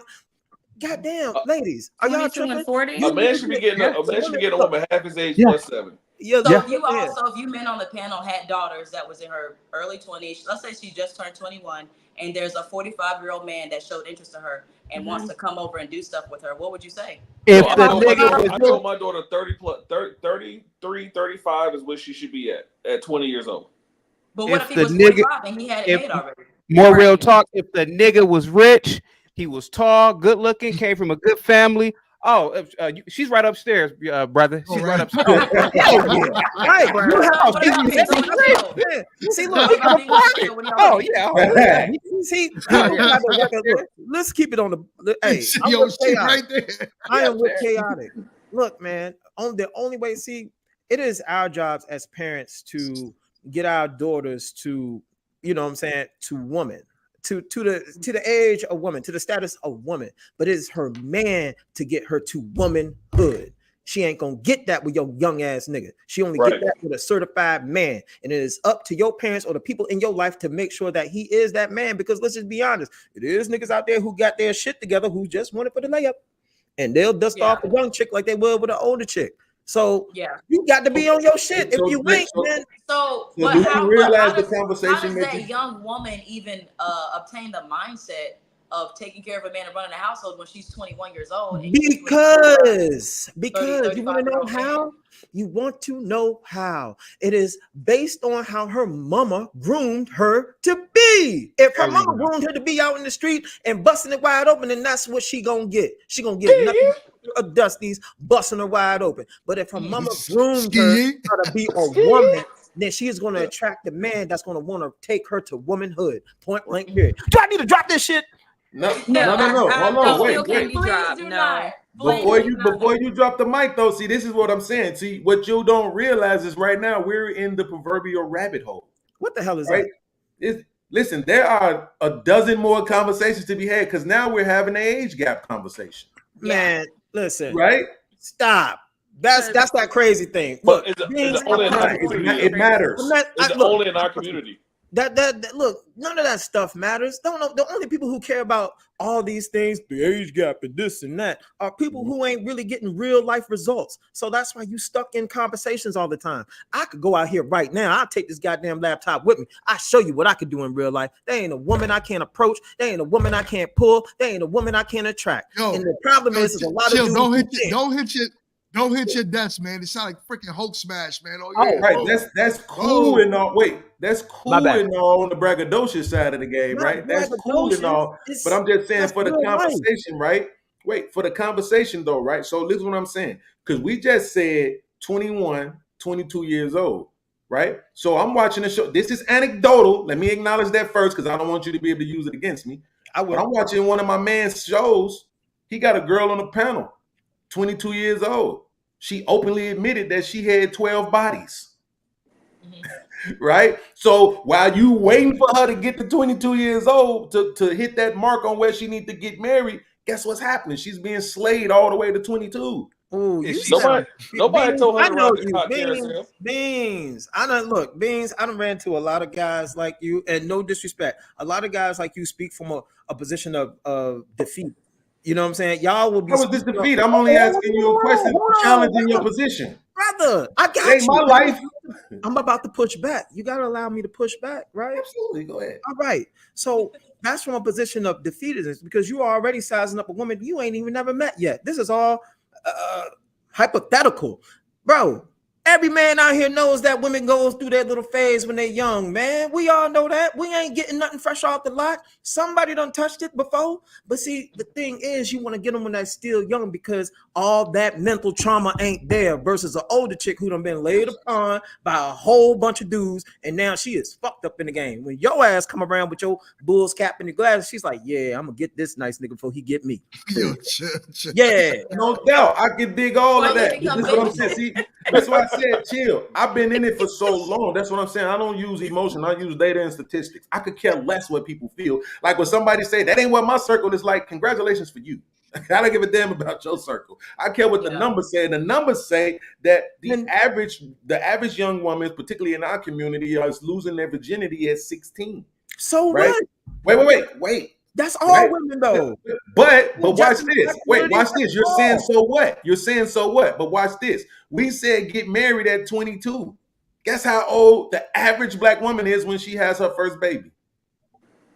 I'll give you a chance. Oh, how old? 22. Right? This what wait. You're not listening to understand, you're listening to respond. That's what niggas like you do. Right? So let me play the niggas like you do card like you just did me. Listen to what I'm saying. This is what I'm trying to tell you. We are in an age gap conversation right now. Right? I'm not disagreeing with you. I'm literally agreeing with you on everything, but I'm just showing you how it's going to fail. Right? 22 is too old. Right? I think they should be absolutely. I think they should be getting married way younger than that. Bro, you tripping. Way younger than that. When you say way younger, what age? I would say at a minimum 18. At a minimum. Bro, you tripping. How old is the guy though? Yeah, bro. At a minimum.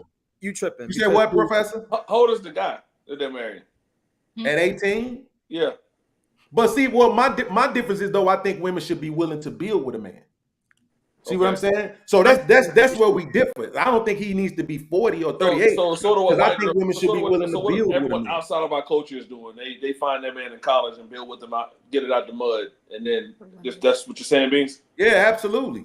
Okay. Yeah, absolutely. Cause see, my thing is that it's way too many things in this world that can program our people. By the time you get to 22, you ran through, you have ideas about men and this and that. You didn't hear all the Young Jeezy, all the My Booty Hole Brown, Coochie Pink songs you done listen to every day for the last 20 years is a long time. I don't know if any of y'all ever been to jail. If one day in jail will let you know exactly how long 20 years is. Beans, I slightly agree with you. Because I said if you don't find your man in college, then you need to start dating an older dude.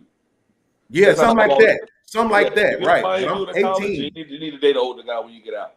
Fresh out of high school. Soon as I think you should have been courted at 17. And I'm 18, you married. See, I can't ride with them because I got a 19-year-old. So I know she was not ready to do anything at 19. Yeah, nah. Second, Professor. Go ahead, D-Man. Yeah, I'm gonna read the comment from D2 Premier. He said nigga, I'm 25 and it's hard to find a woman with less than 5 bodies in my age group. Are you talking about 30 and up? Man, D2, I feel like you need to come to my boot camp class so I can game you up. First of all, you need to stop going around asking ladies what their body count is. That is the definition of a insecure loser. Because look, real men, we already know what the deal is by our conversation with you, by the music you listen to, how you operate. We already know if you done been stretched out or if you had your draws on the market from East Coast to the West and everywhere in between. We don't need to ask you your body count. That Arby's sandwich. Come and sign up for my boot camp class. Arby's sandwich. No. Like, come on, man. You get tired of being stressed out. You get tired of go to his boot camp class. Yeah, man, I get it. Let me ask you something. Do you realize that? I don't know about where y'all at, but my son, when he was in high school, bro, that was like a full-time job. that man had to be at school at 7 and didn't get off to 3:30. Like it was a full-time job, right?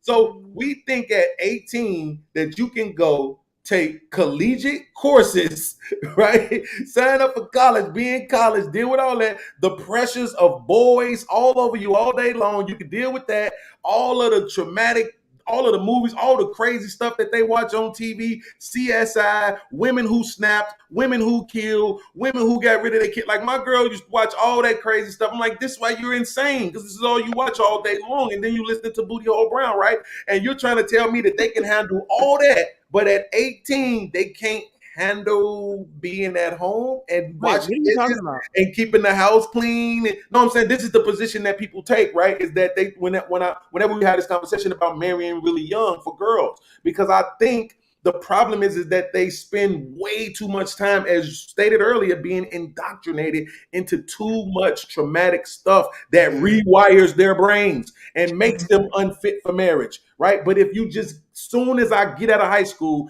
I'm right into this life. I'm settled immediately. I don't have time for Booty Hole Brown. I don't have time for clubs. I don't have time for Chanel. I don't have time for none of that. I got my husband. I'm being a homemaker. I'm about to start having these babies. I'm going to get these babies out the way early. right? They're Early. getting them in high school though. They're Damn. getting them in high school though. Here's the problem with that. Say it one more time, Jess.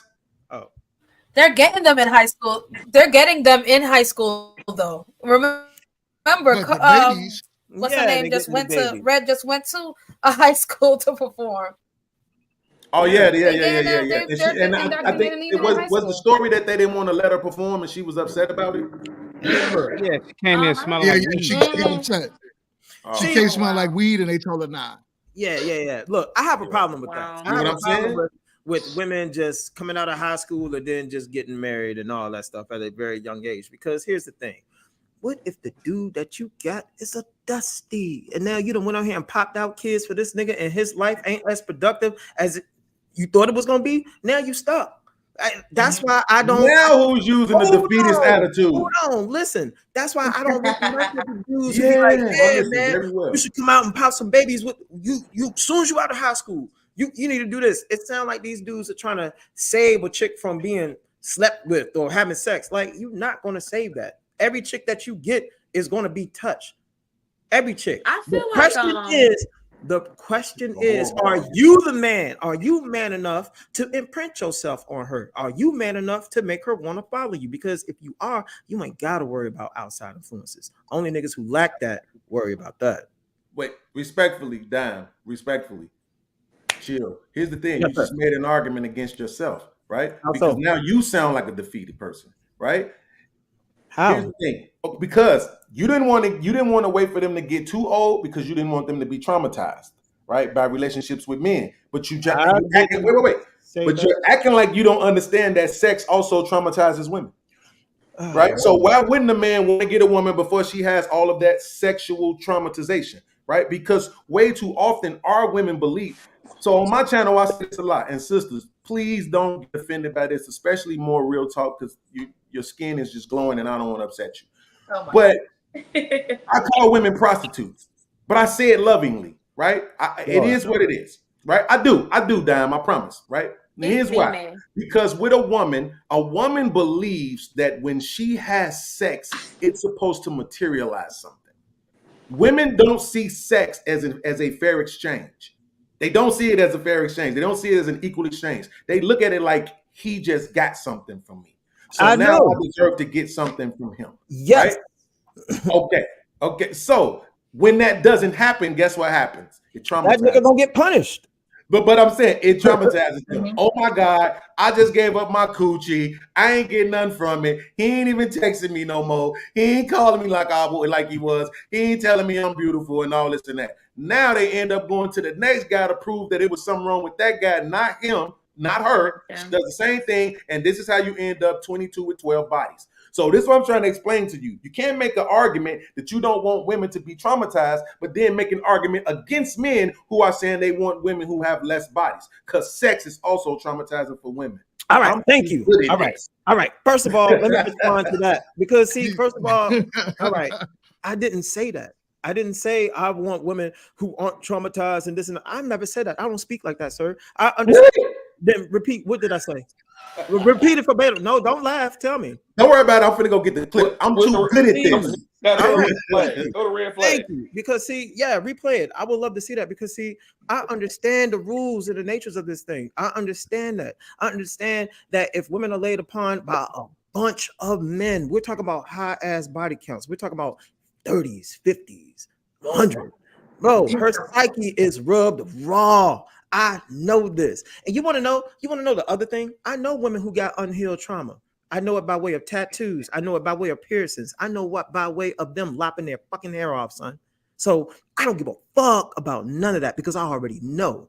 So I can pick and choose the women that I want to deal with. I can pick and choose which ones I want to invest in. See, they all have a key trait. Women that you can invest in, regardless of what they went through or not, they have a landing strip for a man to imprint himself on. The ones who are fucked up, traumatized, they don't. See, learn the difference, my man. I'll teach you. Come to my boot camp class. I'm signing folks up. Hold on. Can I read one of these comments real quick? And this, I was gonna make a comment on this too, but Queen Lala said, why are the parents not vetting these future spouses before marriage? Parents have to be more involved. So yeah, so I definitely agree with that. And you know, speaking on dating so early, or getting married at 18. I don't necessarily agree with that Nah. either, but I can also understand on the flip side where like the older you get, the more experience you may have had with men, you can be traumatized. I feel like low key I'm still a little, a little traumatized from stuff in the past.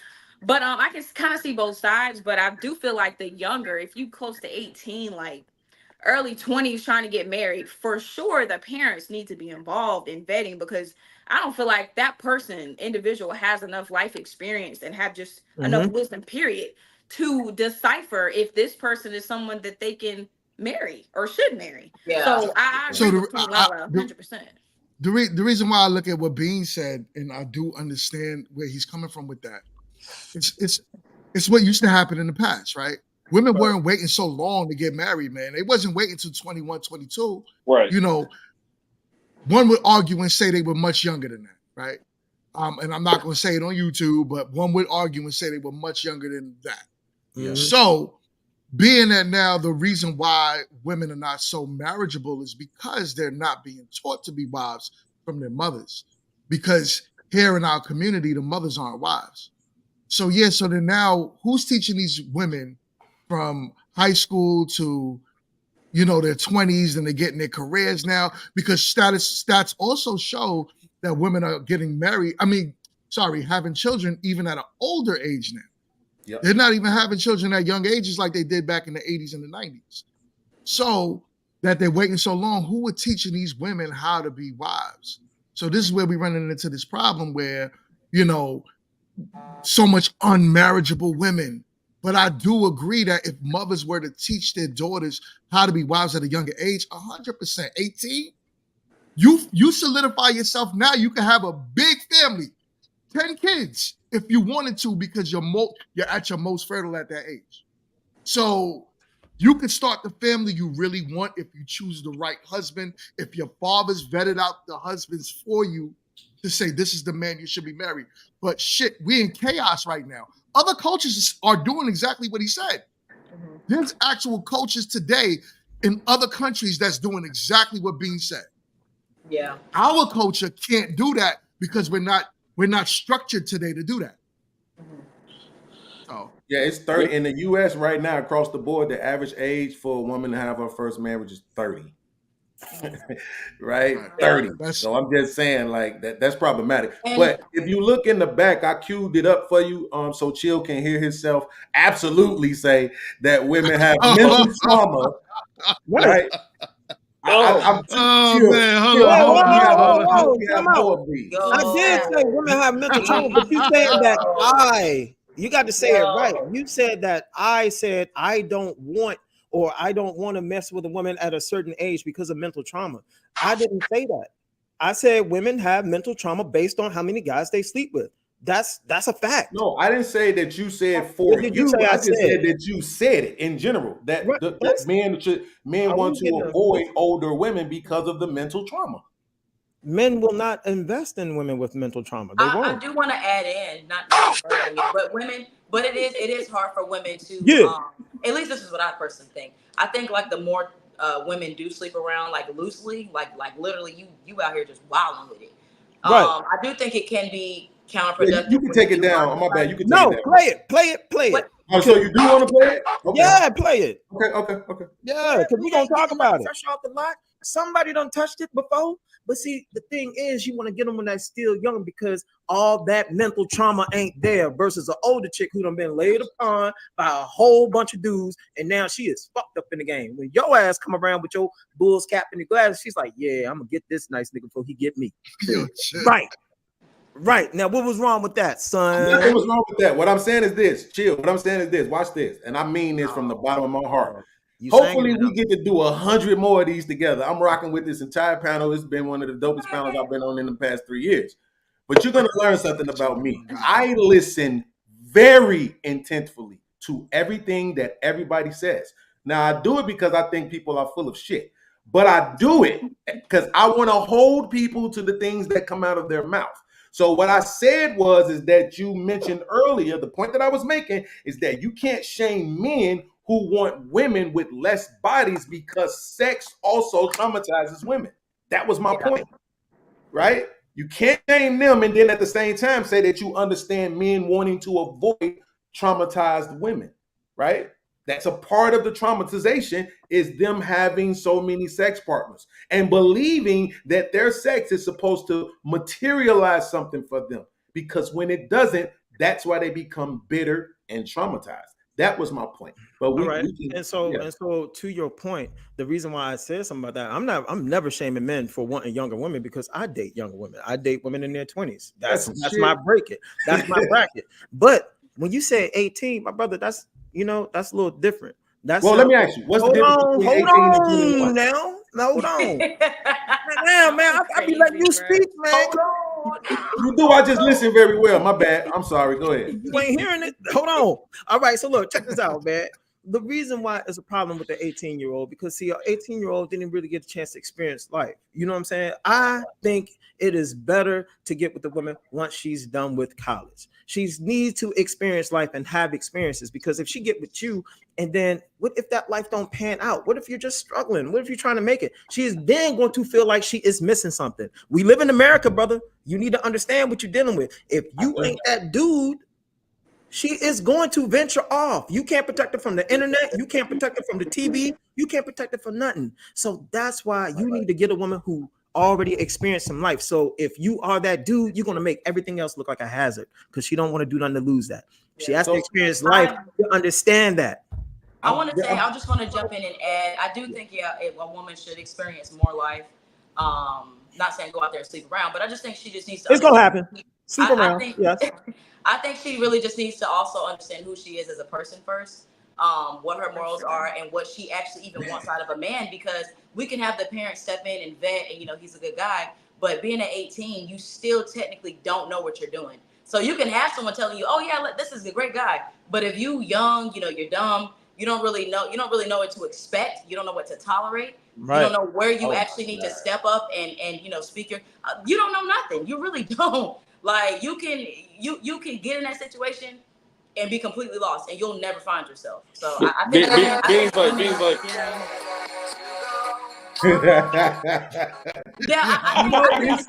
I'm listening like this. What it is. Savage, I'm married, Savage. I'm listening, right? And I'm saying the sister. To at least find who you want.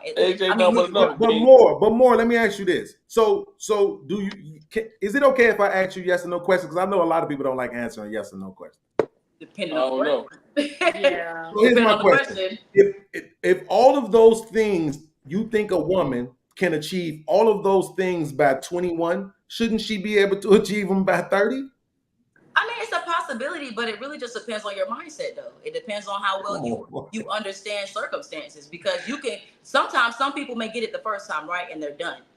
Most of us go through it again and again and again and again, and now you finally understand, and now you're ready to clean up your act. So, I mean, But that's an argument against what you just presented. That's what I'm saying. You're saying go get the experience, right? Yeah. And then the majority of the panel was saying they believe that the woman will have the experience that would make her conducive for marriage by 21 or 22. Correct? Is that not what I've heard? If we're sticking with the age range of being married by 21, 22, then yes. But I'm more so just referring to just going through your 20s in general. You don't know nothing at 18. And even when you do hit 21, 22, you still don't know what you're doing most of the time. Most of the people actually learn and hit their peak when you start going into your 30s. You start realizing the reality of things and the ways of the world. And that's usually where people kind of gain their experience and become more. I don't know if you're hearing yourself. So I am. No, because I'm serious. Think about it, right?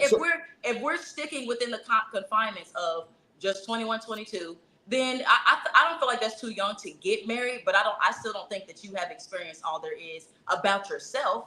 You really never stop learning things about yourself. But when we're talking about marriage, we're talking about taking care of a family and playing your role in the household.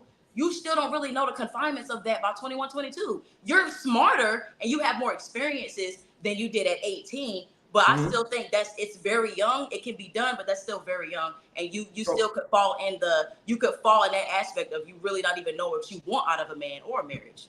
I just want to say, where's my brother going? No. I had a finger up. Real quick. I ain't say nothing. So real quick, just to more real talk though. I don't like getting into my personal business per se, but When I was married first, it was at 20. Mm-hmm. It was at 20. I told you I also came from a 2-parent household and things like that.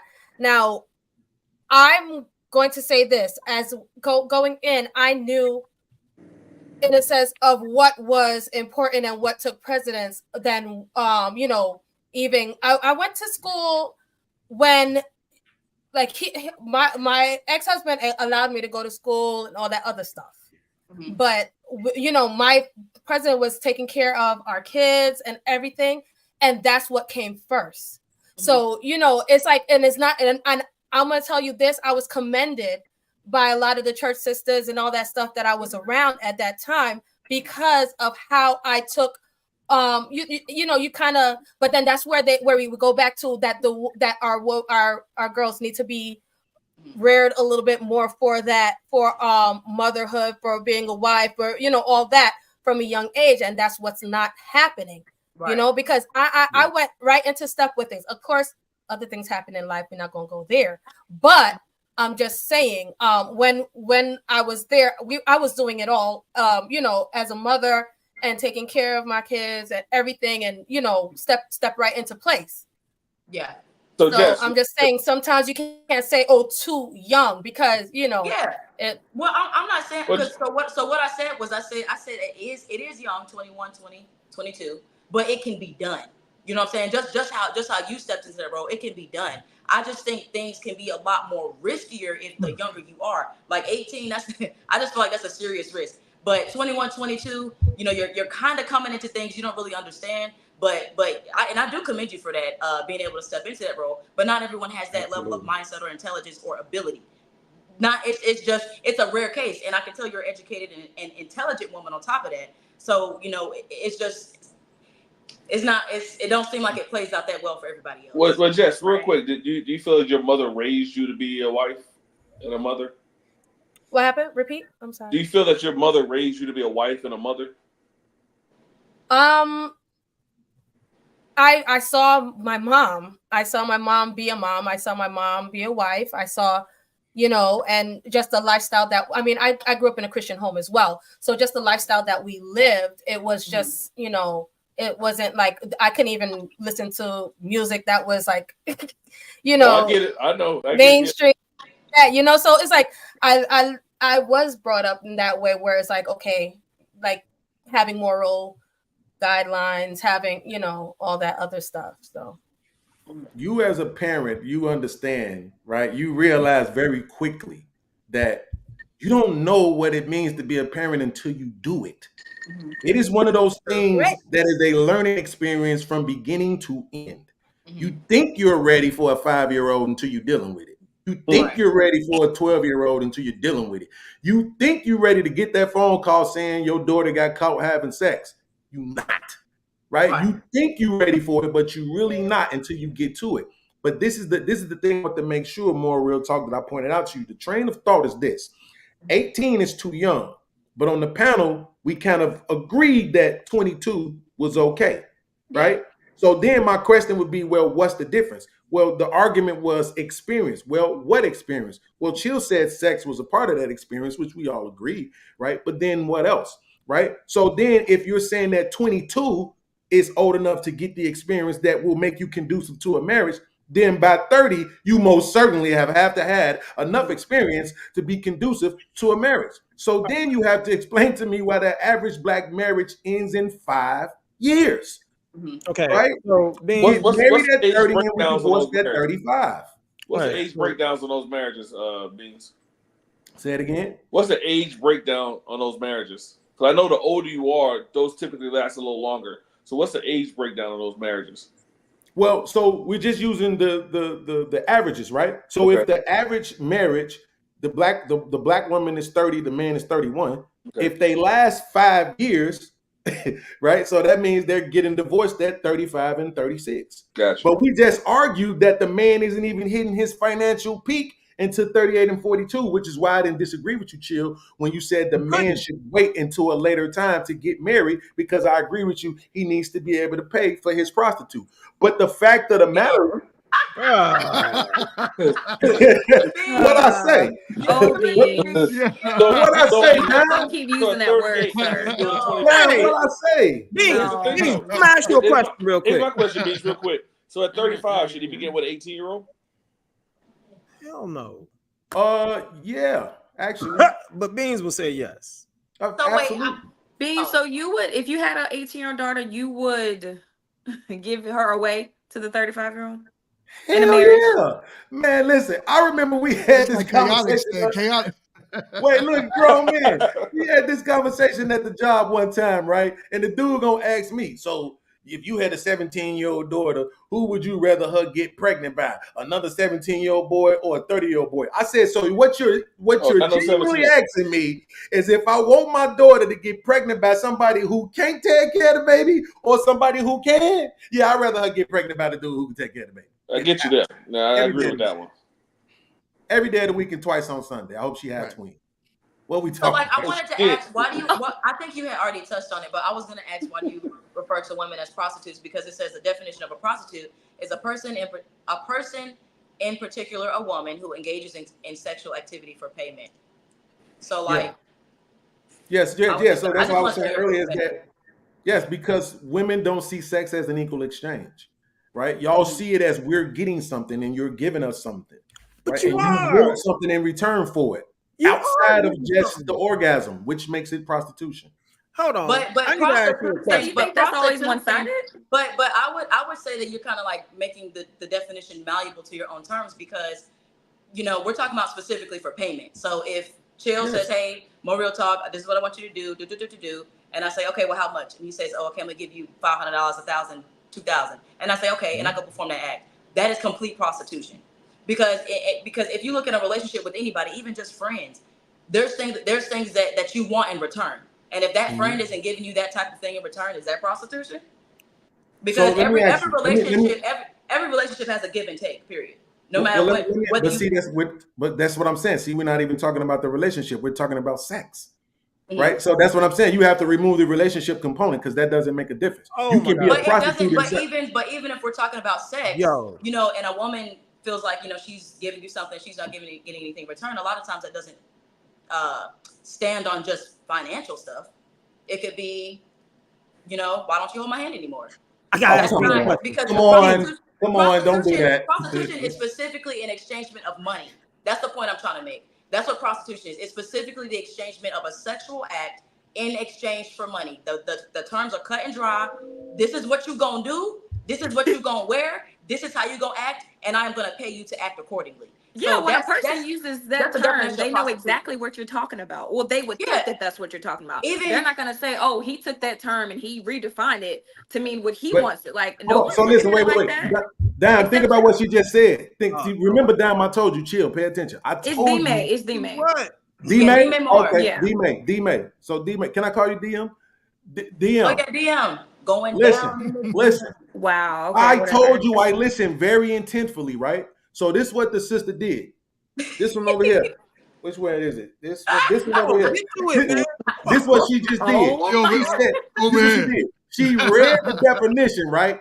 And she read in the definition, she said one word, and then she just changed it because she wanted to make it mean what she wanted to mean. So she changed the word from payment to money.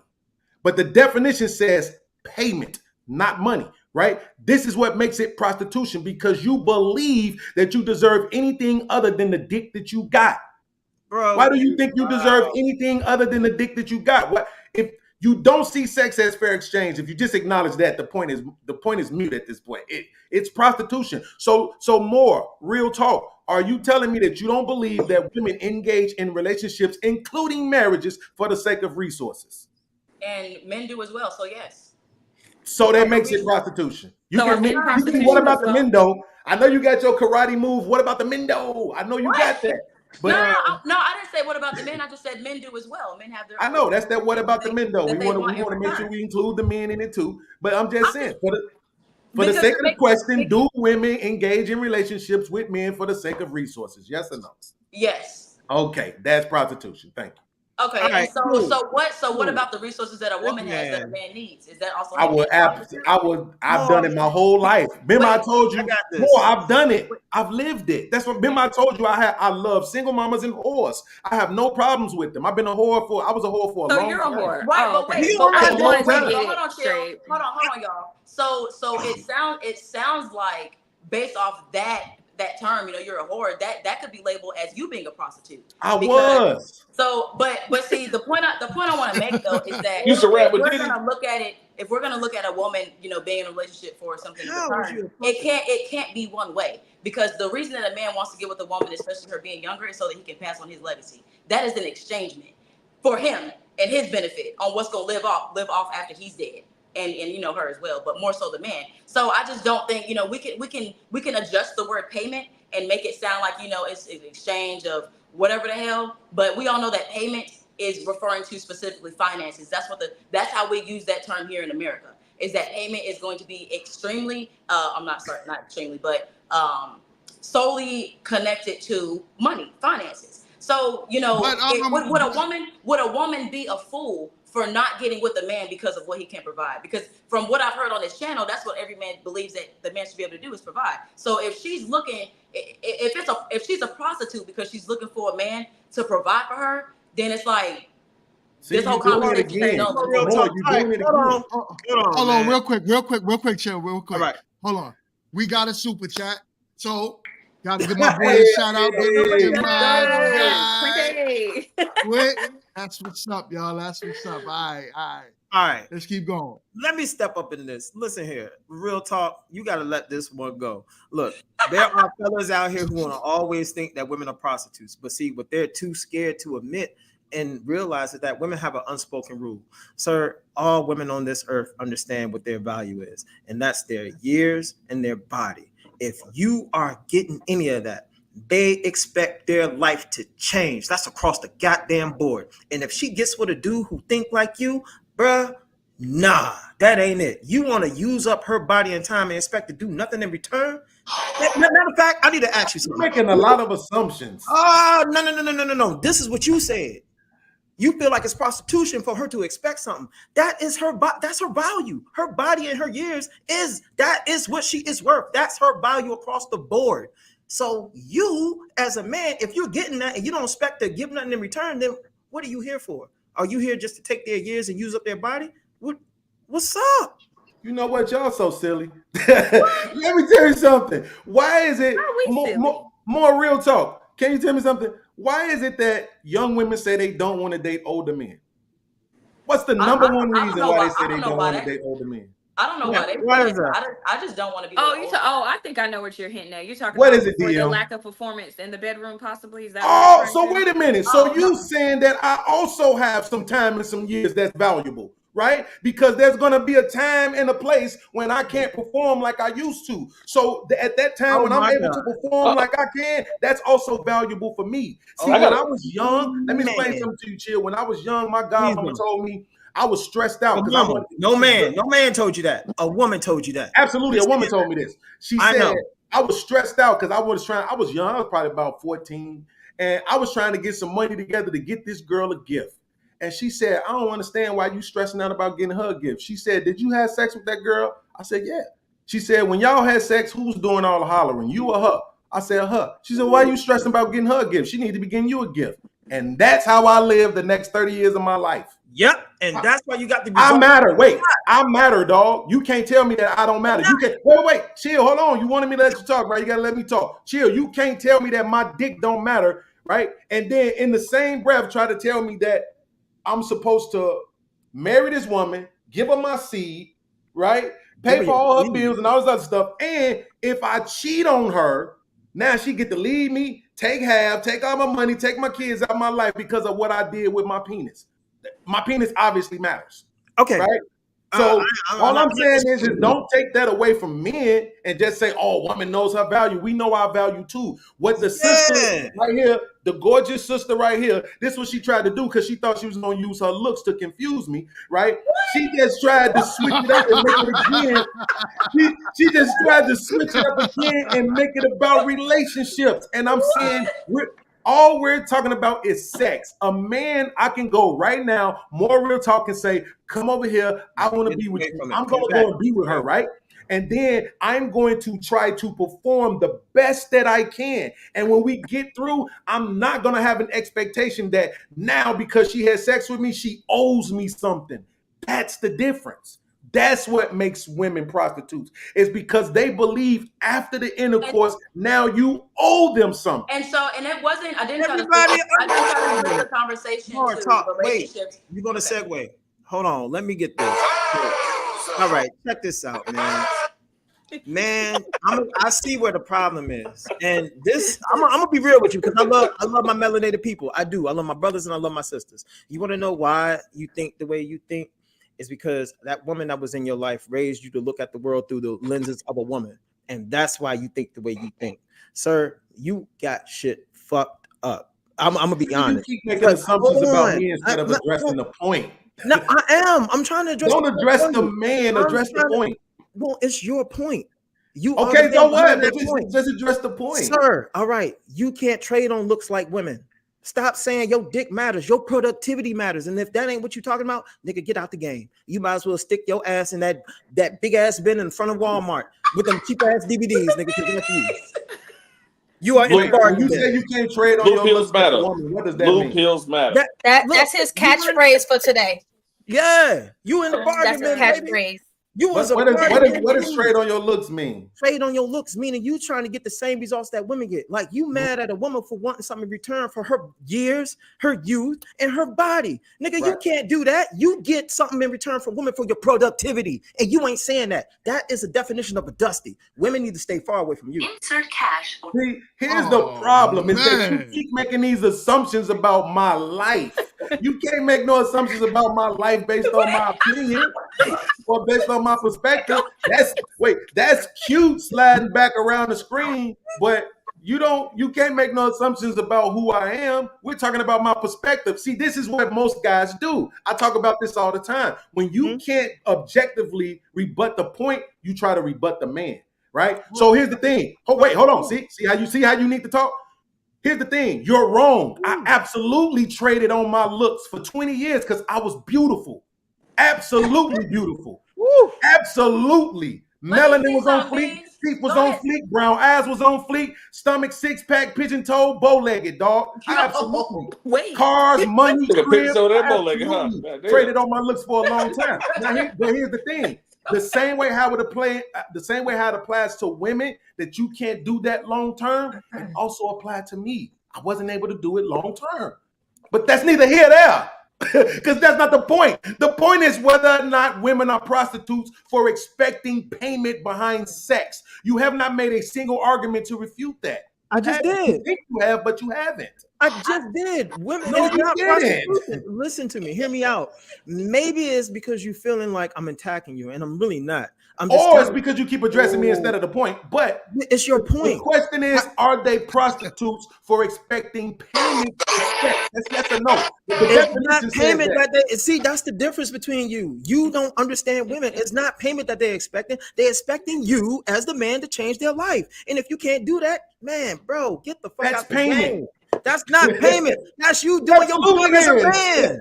That is you doing your job as a man. That really for sex? Yeah, not sex, bro. What does a woman has to trade off of if she giving you her body? My life, what is she supposed to get in return from you if she's giving you the sex? That's your woman. Nut. A nut. So basically, all you care about, we're talking about. I thought we was talking about relationships and women that we're with. Jesus Christ! I knew you was gonna do that. When I specifically said to tweet over here. Remember when I was talking to Tweet? Oops, there goes my shirt up over my head. This one right here. Remember when I was talking to her? I specifically said take the relationship component out of it. We're talking about the expectation behind sex. I said that earlier. Okay, and so it's still the same thing, my man. It's still the same thing. The only chicks that go out here that's gonna be doing something for nothing, just throwing it on the wall, are the chicks who already ran through. Nigga, you ain't gonna get no young chick and not expect to get nothing in return for her body and youth, because that's all she got. Really? Because you the one who just, I can go find it for you. 5 minutes ago, you just said we as men understand that women are gonna have bodies. Yes. So everybody came with a relationship. Everybody came with life-changing situations, or did they just fuck some niggas? What are you talking about, bro? That's when you know you got them. When they act like they don't speak English, that's when you know you got them. Did you say it or not? Because I can go get the clip for you. You said we as men don't ask women about their body counts because we know they're gonna have sex, which means that sex didn't come with relationships or life-changing circumstances. So what are you talking about? Exactly. It didn't come to that because they're dealing with dudes like you who don't have it to offer. Oh, so now every dude that sleeps with a woman and don't give her money or change her life has to be broke? So men of means don't just sleep with women? Absolutely not. Absolutely not. I feel like you're trying to turn this into an argument. There are casual sex going on, but see, that's not what this panel. That's not what this panel is about. We're about relationships. So if you want to talk mindless sex, that's the field you need to be in. Mindless sex. There are plenty of women who don't mind that. Hell, there are some young chicks out there right now throwing that pussy like it's a baseball right now. If you're good to catch it, that's why I got a blue pill subscription. All right. This guy. Yo, you know what's so crazy? Y'all two really are saying the same thing. You know that, right? That's what I'm saying. Y'all saying the same thing.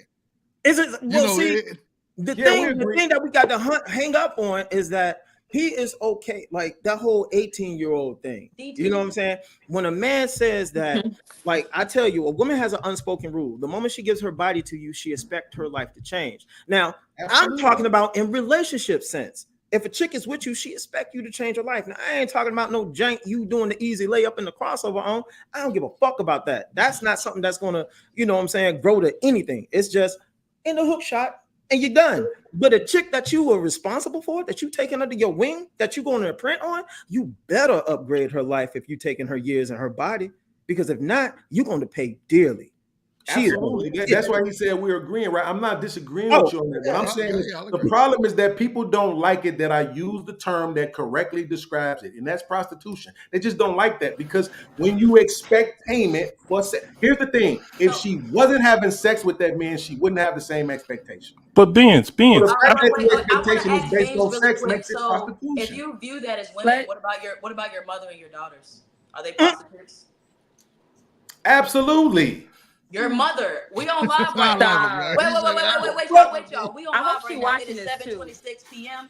It is April 14, 2024. Would you really say that about your mother, that she is a prostitute? And your daughters, so when you're asking me in real time, the question would be no. But if you're asking me if they are operating under the same premise, then absolutely yes. I said women. That means in general. Yes, so women. For some reason, go watch 1,000 podcasts. For every reason, every time, black women, not black women, but women in general think if you say, what about your mama or your daughter, that the answer is going to change. Only weak niggas going to change the answer. It does. But that's just your mama, though? Your mama. So wait a minute. So is mama supposed to be different than a woman? If it was something that we was talking about men, right? He said that she a hoe. He said on that. He said exactly. If that's what she was doing, right? If that's what she was participating in, it is what it is. What I'm changing my narrative for because the person just so happens to be related to me. Just asking. So hold on. We got two new. We got Savage in the building. We got D2 in the building. Okay. What's up, Savage? Talk to us, man. That John said. Hello, everybody. The reason I'm not on camera, I mean, Beans already know because we have spoken multiple times. Absolutely. What up, bro? I was diagnosed with stage 3 cancer last year, so I don't really want to be on camera. So, thank you everybody for letting me out. But Beans, ask him the most important question. What he's saying, because I hate these so-called gurus that be on the internet talking out the side of their neck. But ask him what he's doing in his real life. He's running through these young girls. So the same thing that he's preaching, he's doing the opposite. So my question, so you're doing that. So my question is, do you need to be a man of means to change a woman's life? Or you need to be a stand-up man? Because I've been with my wife since I was 19. So who's the real man here? Me or you? Oh God, I don't know. I really look. I understand your concern for not being on the camera, but this is just my stance. I don't respect nobody who can't get on the camera. I understand your situation. And then you said you've been married since 19, bro. You ain't got your life. I Ain't have not been married since 19. I said I've been with my wife since I was 19. Since you was 19. You've been with your wife since you're 19. And how old are you now? How old are y'all now? How old are you now? I'm 25 and my wife is 30. Bro, oh my God. Okay. So, hey, congratulations. I don't want to be the villain. Congratulations, sir. And I'm not going to call you a real man because I don't know nothing about you. You know what I'm saying? I don't know, but I will say this. Show me a man's girl and I'll tell you about that man. Can you mind me asking you some questions? Y'all ass crazy. I'm real. I'll dissect this shit quick, fast, in a hurry, make a sandwich out of it. No, I'm realizing who you are now. Cool. Yeah, I'm on a therapist because look, I care. What question? Let me hear the fake therapist. What questions you got? What's up? All right, my brother. All right, so y'all been together since 19. All right, she's 30, you're 25. What do you currently do right now for a living? I'm a truck driver. I transfer diesel to Canada. You want to know my salary? Whoa, hold on, man. I'm asking a question. You asking me my job. Well, wait, relax, man. You getting all puffy and everything. Relax. Let me ask the questions. You answer, and then we go to the next. Let's take the feelings out of it. All right. So, do you currently have all your endorsements? Yes. All right. Now, what does she do for a living? She does not work. She does not work. Checkmate. Hey, look, if she don't work, that's cool. That is cool. But 25, and he has all his endorsements at 25. He's a truck driver at 25. He has all his endorsements. How many times you gonna repeat it? We heard him the first time. You do know endorsements are just a test, correctly? The only major endorsement that you have to pay for is your hazmat, which you also got to get fingerprinted by the government. Yep. But all the other endorsements are just tests. Which I really don't even. For some reason, I don't believe that you're a truck driver. Then look it up, dummy. Then look it up, dummy. No, I'm talking about you. I'm talking about you. For some reason, I just don't believe you. I just think you're here just. Oh, so you want to attack me because now I'm the opposite of the bullshit that you be talking or trying to speak against. Facts. No, that's not the case. I've been on these YouTube streets a long time. Beans know me, a lot of people. So please, bro, like, what are you trying to say? Well, can we see some proof? So you mad because you stump? No. Can we see some verifiable facts, like a pay stub or something? Oh shit! A pay stub. Oh man! All right, hold on. I need a wow. Yo, hold on. Hold on, D2, 1 second. So Savage, what's up, man? Talk to us. What's going Savage. on? So I just wanted to ask a qualifying question here. All right. So the young lady said that women have children for the man. So are you saying that women don't want to have children? And are you also saying that if it's for the man, then why are custody given to the woman 90% of the time if it's for the man? Who said that though? Who? Yeah, who said that? I think he's talking about Real talk. Real Talk said that having children was so that his line could go on. She inferred that it wasn't about her wanting children or women wanting children. It was for the man's benefit, him having children. So when I was stating that, I gave a general reference on something that the man is getting out of return. Because I think me and Beans were talking about how if whatever you were saying, 50-50 is not a thing because really the man is the one that's doing all of this and that. And I was just giving the example that is something that a man looks for, because the conversation we were also having is that if a man is 40 or 50 years old, he can go and get a young woman to complete that mission and to have his children and to carry on his legacy. So, I mean, I'm not saying that women don't want to have children, because I want to have children, but I do think just as beneficial it is for the woman, it is for the man, because, you know, if he's a sole provider, the leader, and he has his legacy to go on, especially if he has male sons, they're going to be the ones to carry that trophy. And most men look for women to carry on their legacy. Hey, Beans. Hey, run the tape back, man. Run the tape back. I know you feel that, run the tape back. She slightly conflated two different conversations. That was but that's where that came. But that's where that came. No. Yeah. No, I got you. It was what he's addressing is the comment that you made in the prostitution conversation on whether or not it was transactional, right? That they were getting something outside of just the sex by having sex. Oh, yeah. But yeah, I mean, the point still stands. I think the point still stands is that it's not like, again, a man will have sex with you and there is no expectation. What you're talking about now is unless you're trying to suggest that a man is sitting back and saying, you know what, I am concerned with my legacy. Let me go find a woman to layeth with and put a babyeth in. Unless that's what you're saying. It's crazy. Not that's not the totality of what I'm saying, but men do look for a woman to have his kids. Am I not correct? No, but I'm saying you can't earlier. Earlier when you're sitting there waiting and doing your work, and if you're trying to have kids, like what does a man value? The man values his legacy. Right. So I think that's what we were talking about at that point when that's what she was saying. She brought that generalization up. Yeah. But if you think about it like this, because this is to and I think this is partly to Savage Red's point, right? Is that how many times do women say it was an accident?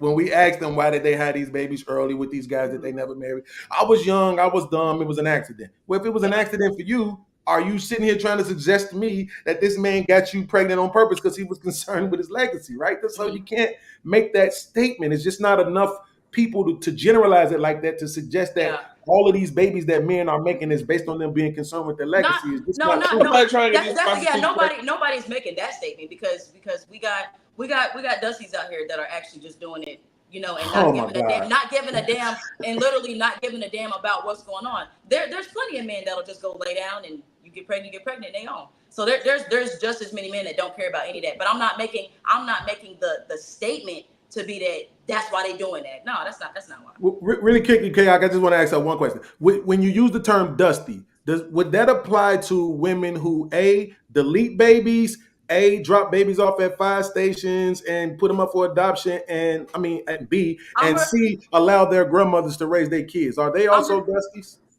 What I'm referring to as a dusty is a man that doesn't provide for his children anymore. He's not taking ownership. He's not taking accountability. He really don't care. It's drawn all that baby mama, baby daddy stuff, and it's never anything that's going to be productive. So that's what I'm referring to as a dusty. It's just you're not even taking that leadership and that role as a man. Whether you wanted the woman or not, whether it was a one night stand, I just believe that if you get somebody pregnant, you have a kid, then you should step up to that role. And there's a lot of men that don't. They don't. Oh yeah, they don't care. Trying to say something. Professor, check the private chat because it's a few people. Yeah, they want to know about the camera, man. That ain't. They're gonna follow him and shit, man. I was like, oh, man, what the hell? Is he moving it? What's going on? What happened? What we doing? His camera. His camera. Yeah. Oh no. How are you zooming in and out? You were just telling him to check the camera. Yeah, it's just a StreamYard app. I saw that moving earlier. Oh, he has the app. Oh. He has the app. I think a lot of us are linked on the link. Yeah, I'm just on the link. Yeah. But all right, continue, guys. I'm listening, man. You know, it's just So what's up, Savage? You got. Oh, man. So here's the argument with your leader. So logically, if having a child is for the man, then women would not keep custody of the children because it would be for the man and that would be his children. But seeing as women have the children and then keep them, that is their children. So this benefit that the man is getting is not a benefit. It is leverage to get resources on the end. So that would go back to the point of prostitution. If I pay the mortgage and then you give me a BJ on my birthday, that is prostitution. Well, Savage. But we're not. We gotta keep these dudes out the dating game. But Savage, the kid. Sir, I'm married. 1960s. And whenever there's a breakup or divorce, men got the kids 100% of the time, almost 100% of the time. So that's a little different. Less than 10%. Savage, how many kids do you have? To the 1960s. I have 4 kids, sir, and my wife is currently. Sir, let me answer your question. I have 4 kids, and I have a child on the way, which would be my 5th. All right, how many baby mamas? Same woman? I have 2 baby moms and a wife. I have possession of all my children. Hey, kudos to you, but there it is. How many children do you have, sir? These guys okay, then. You're banging 20-year-olds. You're banging 20-year-olds, and I have all my children, and I'm married. Right. So how are you going to judge me, sir? I'm not judging you. I'm just laying out basic math. I mean, come on, my man. I'm gonna just be honest. The math is I have 5, you have 0, and you're not married. You're not taking care of a woman, sir. You're fucking 20-year-olds. Oh my God, Jesus Christ! Hey, you savage. Listen, get out your emotions. All right. What are you talking about? No, sir. You're not going to be disrespectful and not expect me to come back with it. He's sleeping with all I don't do that passive aggressive bullshit. Haven't found one yet. Haven't married one yet. This man got 5 kids, and he's sitting here bragging to me, talking about. Do you know how much do a child? Do you know? You're on the internet, a 40-year-old man bragging about sleeping with 21-year-olds, and you haven't married one yet. What's the difference? Dude, get on the camera because you sound remedial. I don't sound remedial. I'm just talking to a dumb idiot, a 40-year-old man. 40-year-old man.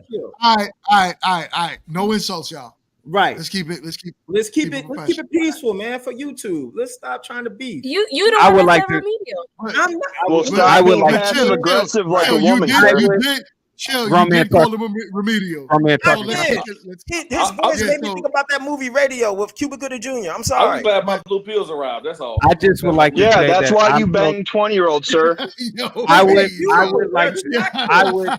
like to say I'm so chilled. I support your lifestyle. That sounds like a great lifestyle. It's an amazing lifestyle. It really is a great lifestyle.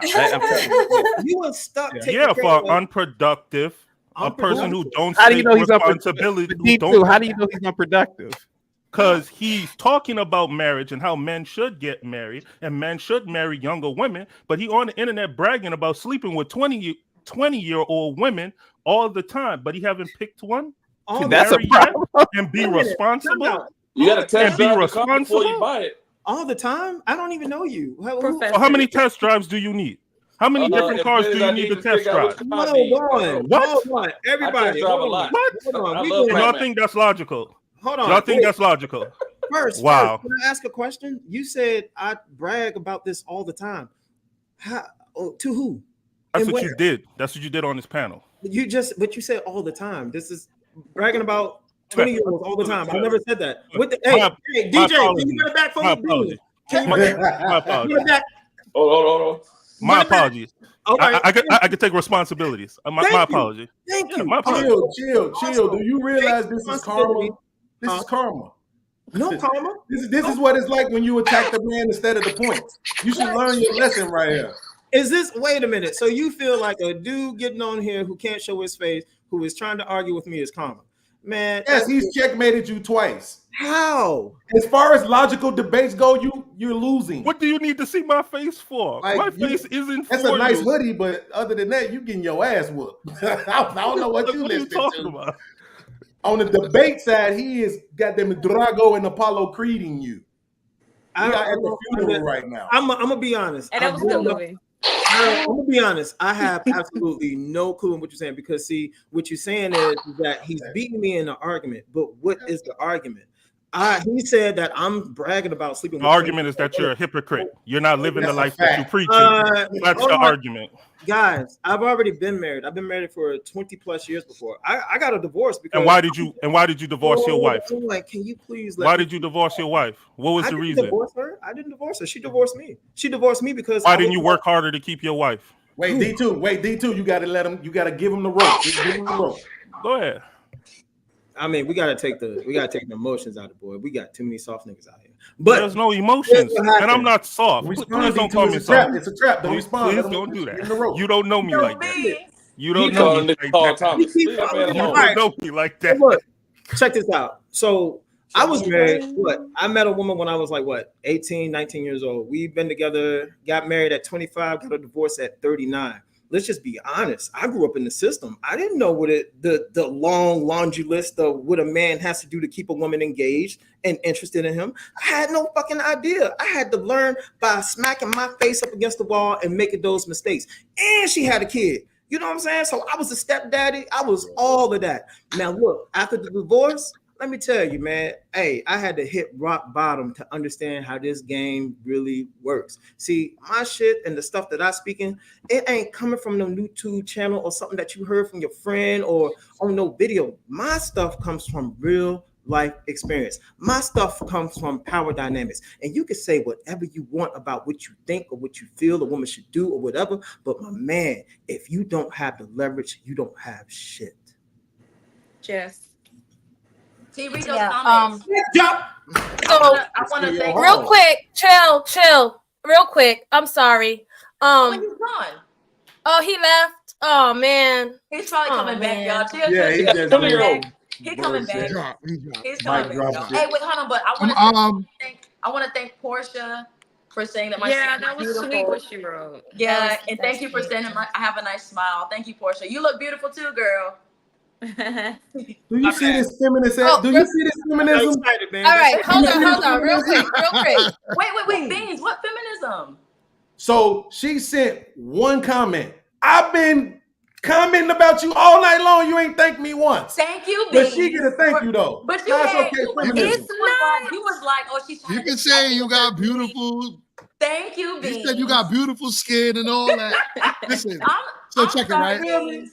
I'm sorry, Beans. I appreciate the comments. I love your purple, and you look nice as well. I love the way you articulate yourself with these debates. I definitely would like to, when I get my stuff rolling, I definitely want to do like a panel on my channel with you and D2. Chill, you gotta come. This is great. I'm loving it. That's what I'm here for. So let's check it out. out. My bad. Oh, now I was gonna end the live. I wanted to thank everyone for chiming in. Yo, listen, I didn't know my guy Beans was gonna come on and added so much value to today's topic. We had Chaotic in the building, added so much to the topic. D2, thank you so much for jumping in, and the rest of the panel. Yo, next Sunday, every Sunday, 4 p.m., we do it again. Always remember, come in the building, hit the like button. Hit the like button, damn it. Make sure y'all subscribe to the channel. Stay in tune. We do this every Sunday at 4. I got my reactions and so on and so forth. Also, tap into Lil Podcast channel as well. Yes. On Beans channel. Tap into Chaotic's channel. Savage has a channel as well. Tap in the Savage channel. And let's keep this conversation going, y'all. This was dope. This was dope. I enjoyed very it. productive. Thank you so much, y'all. Yeah. For real. This was a productive conversation. We're going to get it going again. Till next week, y'all. Peace.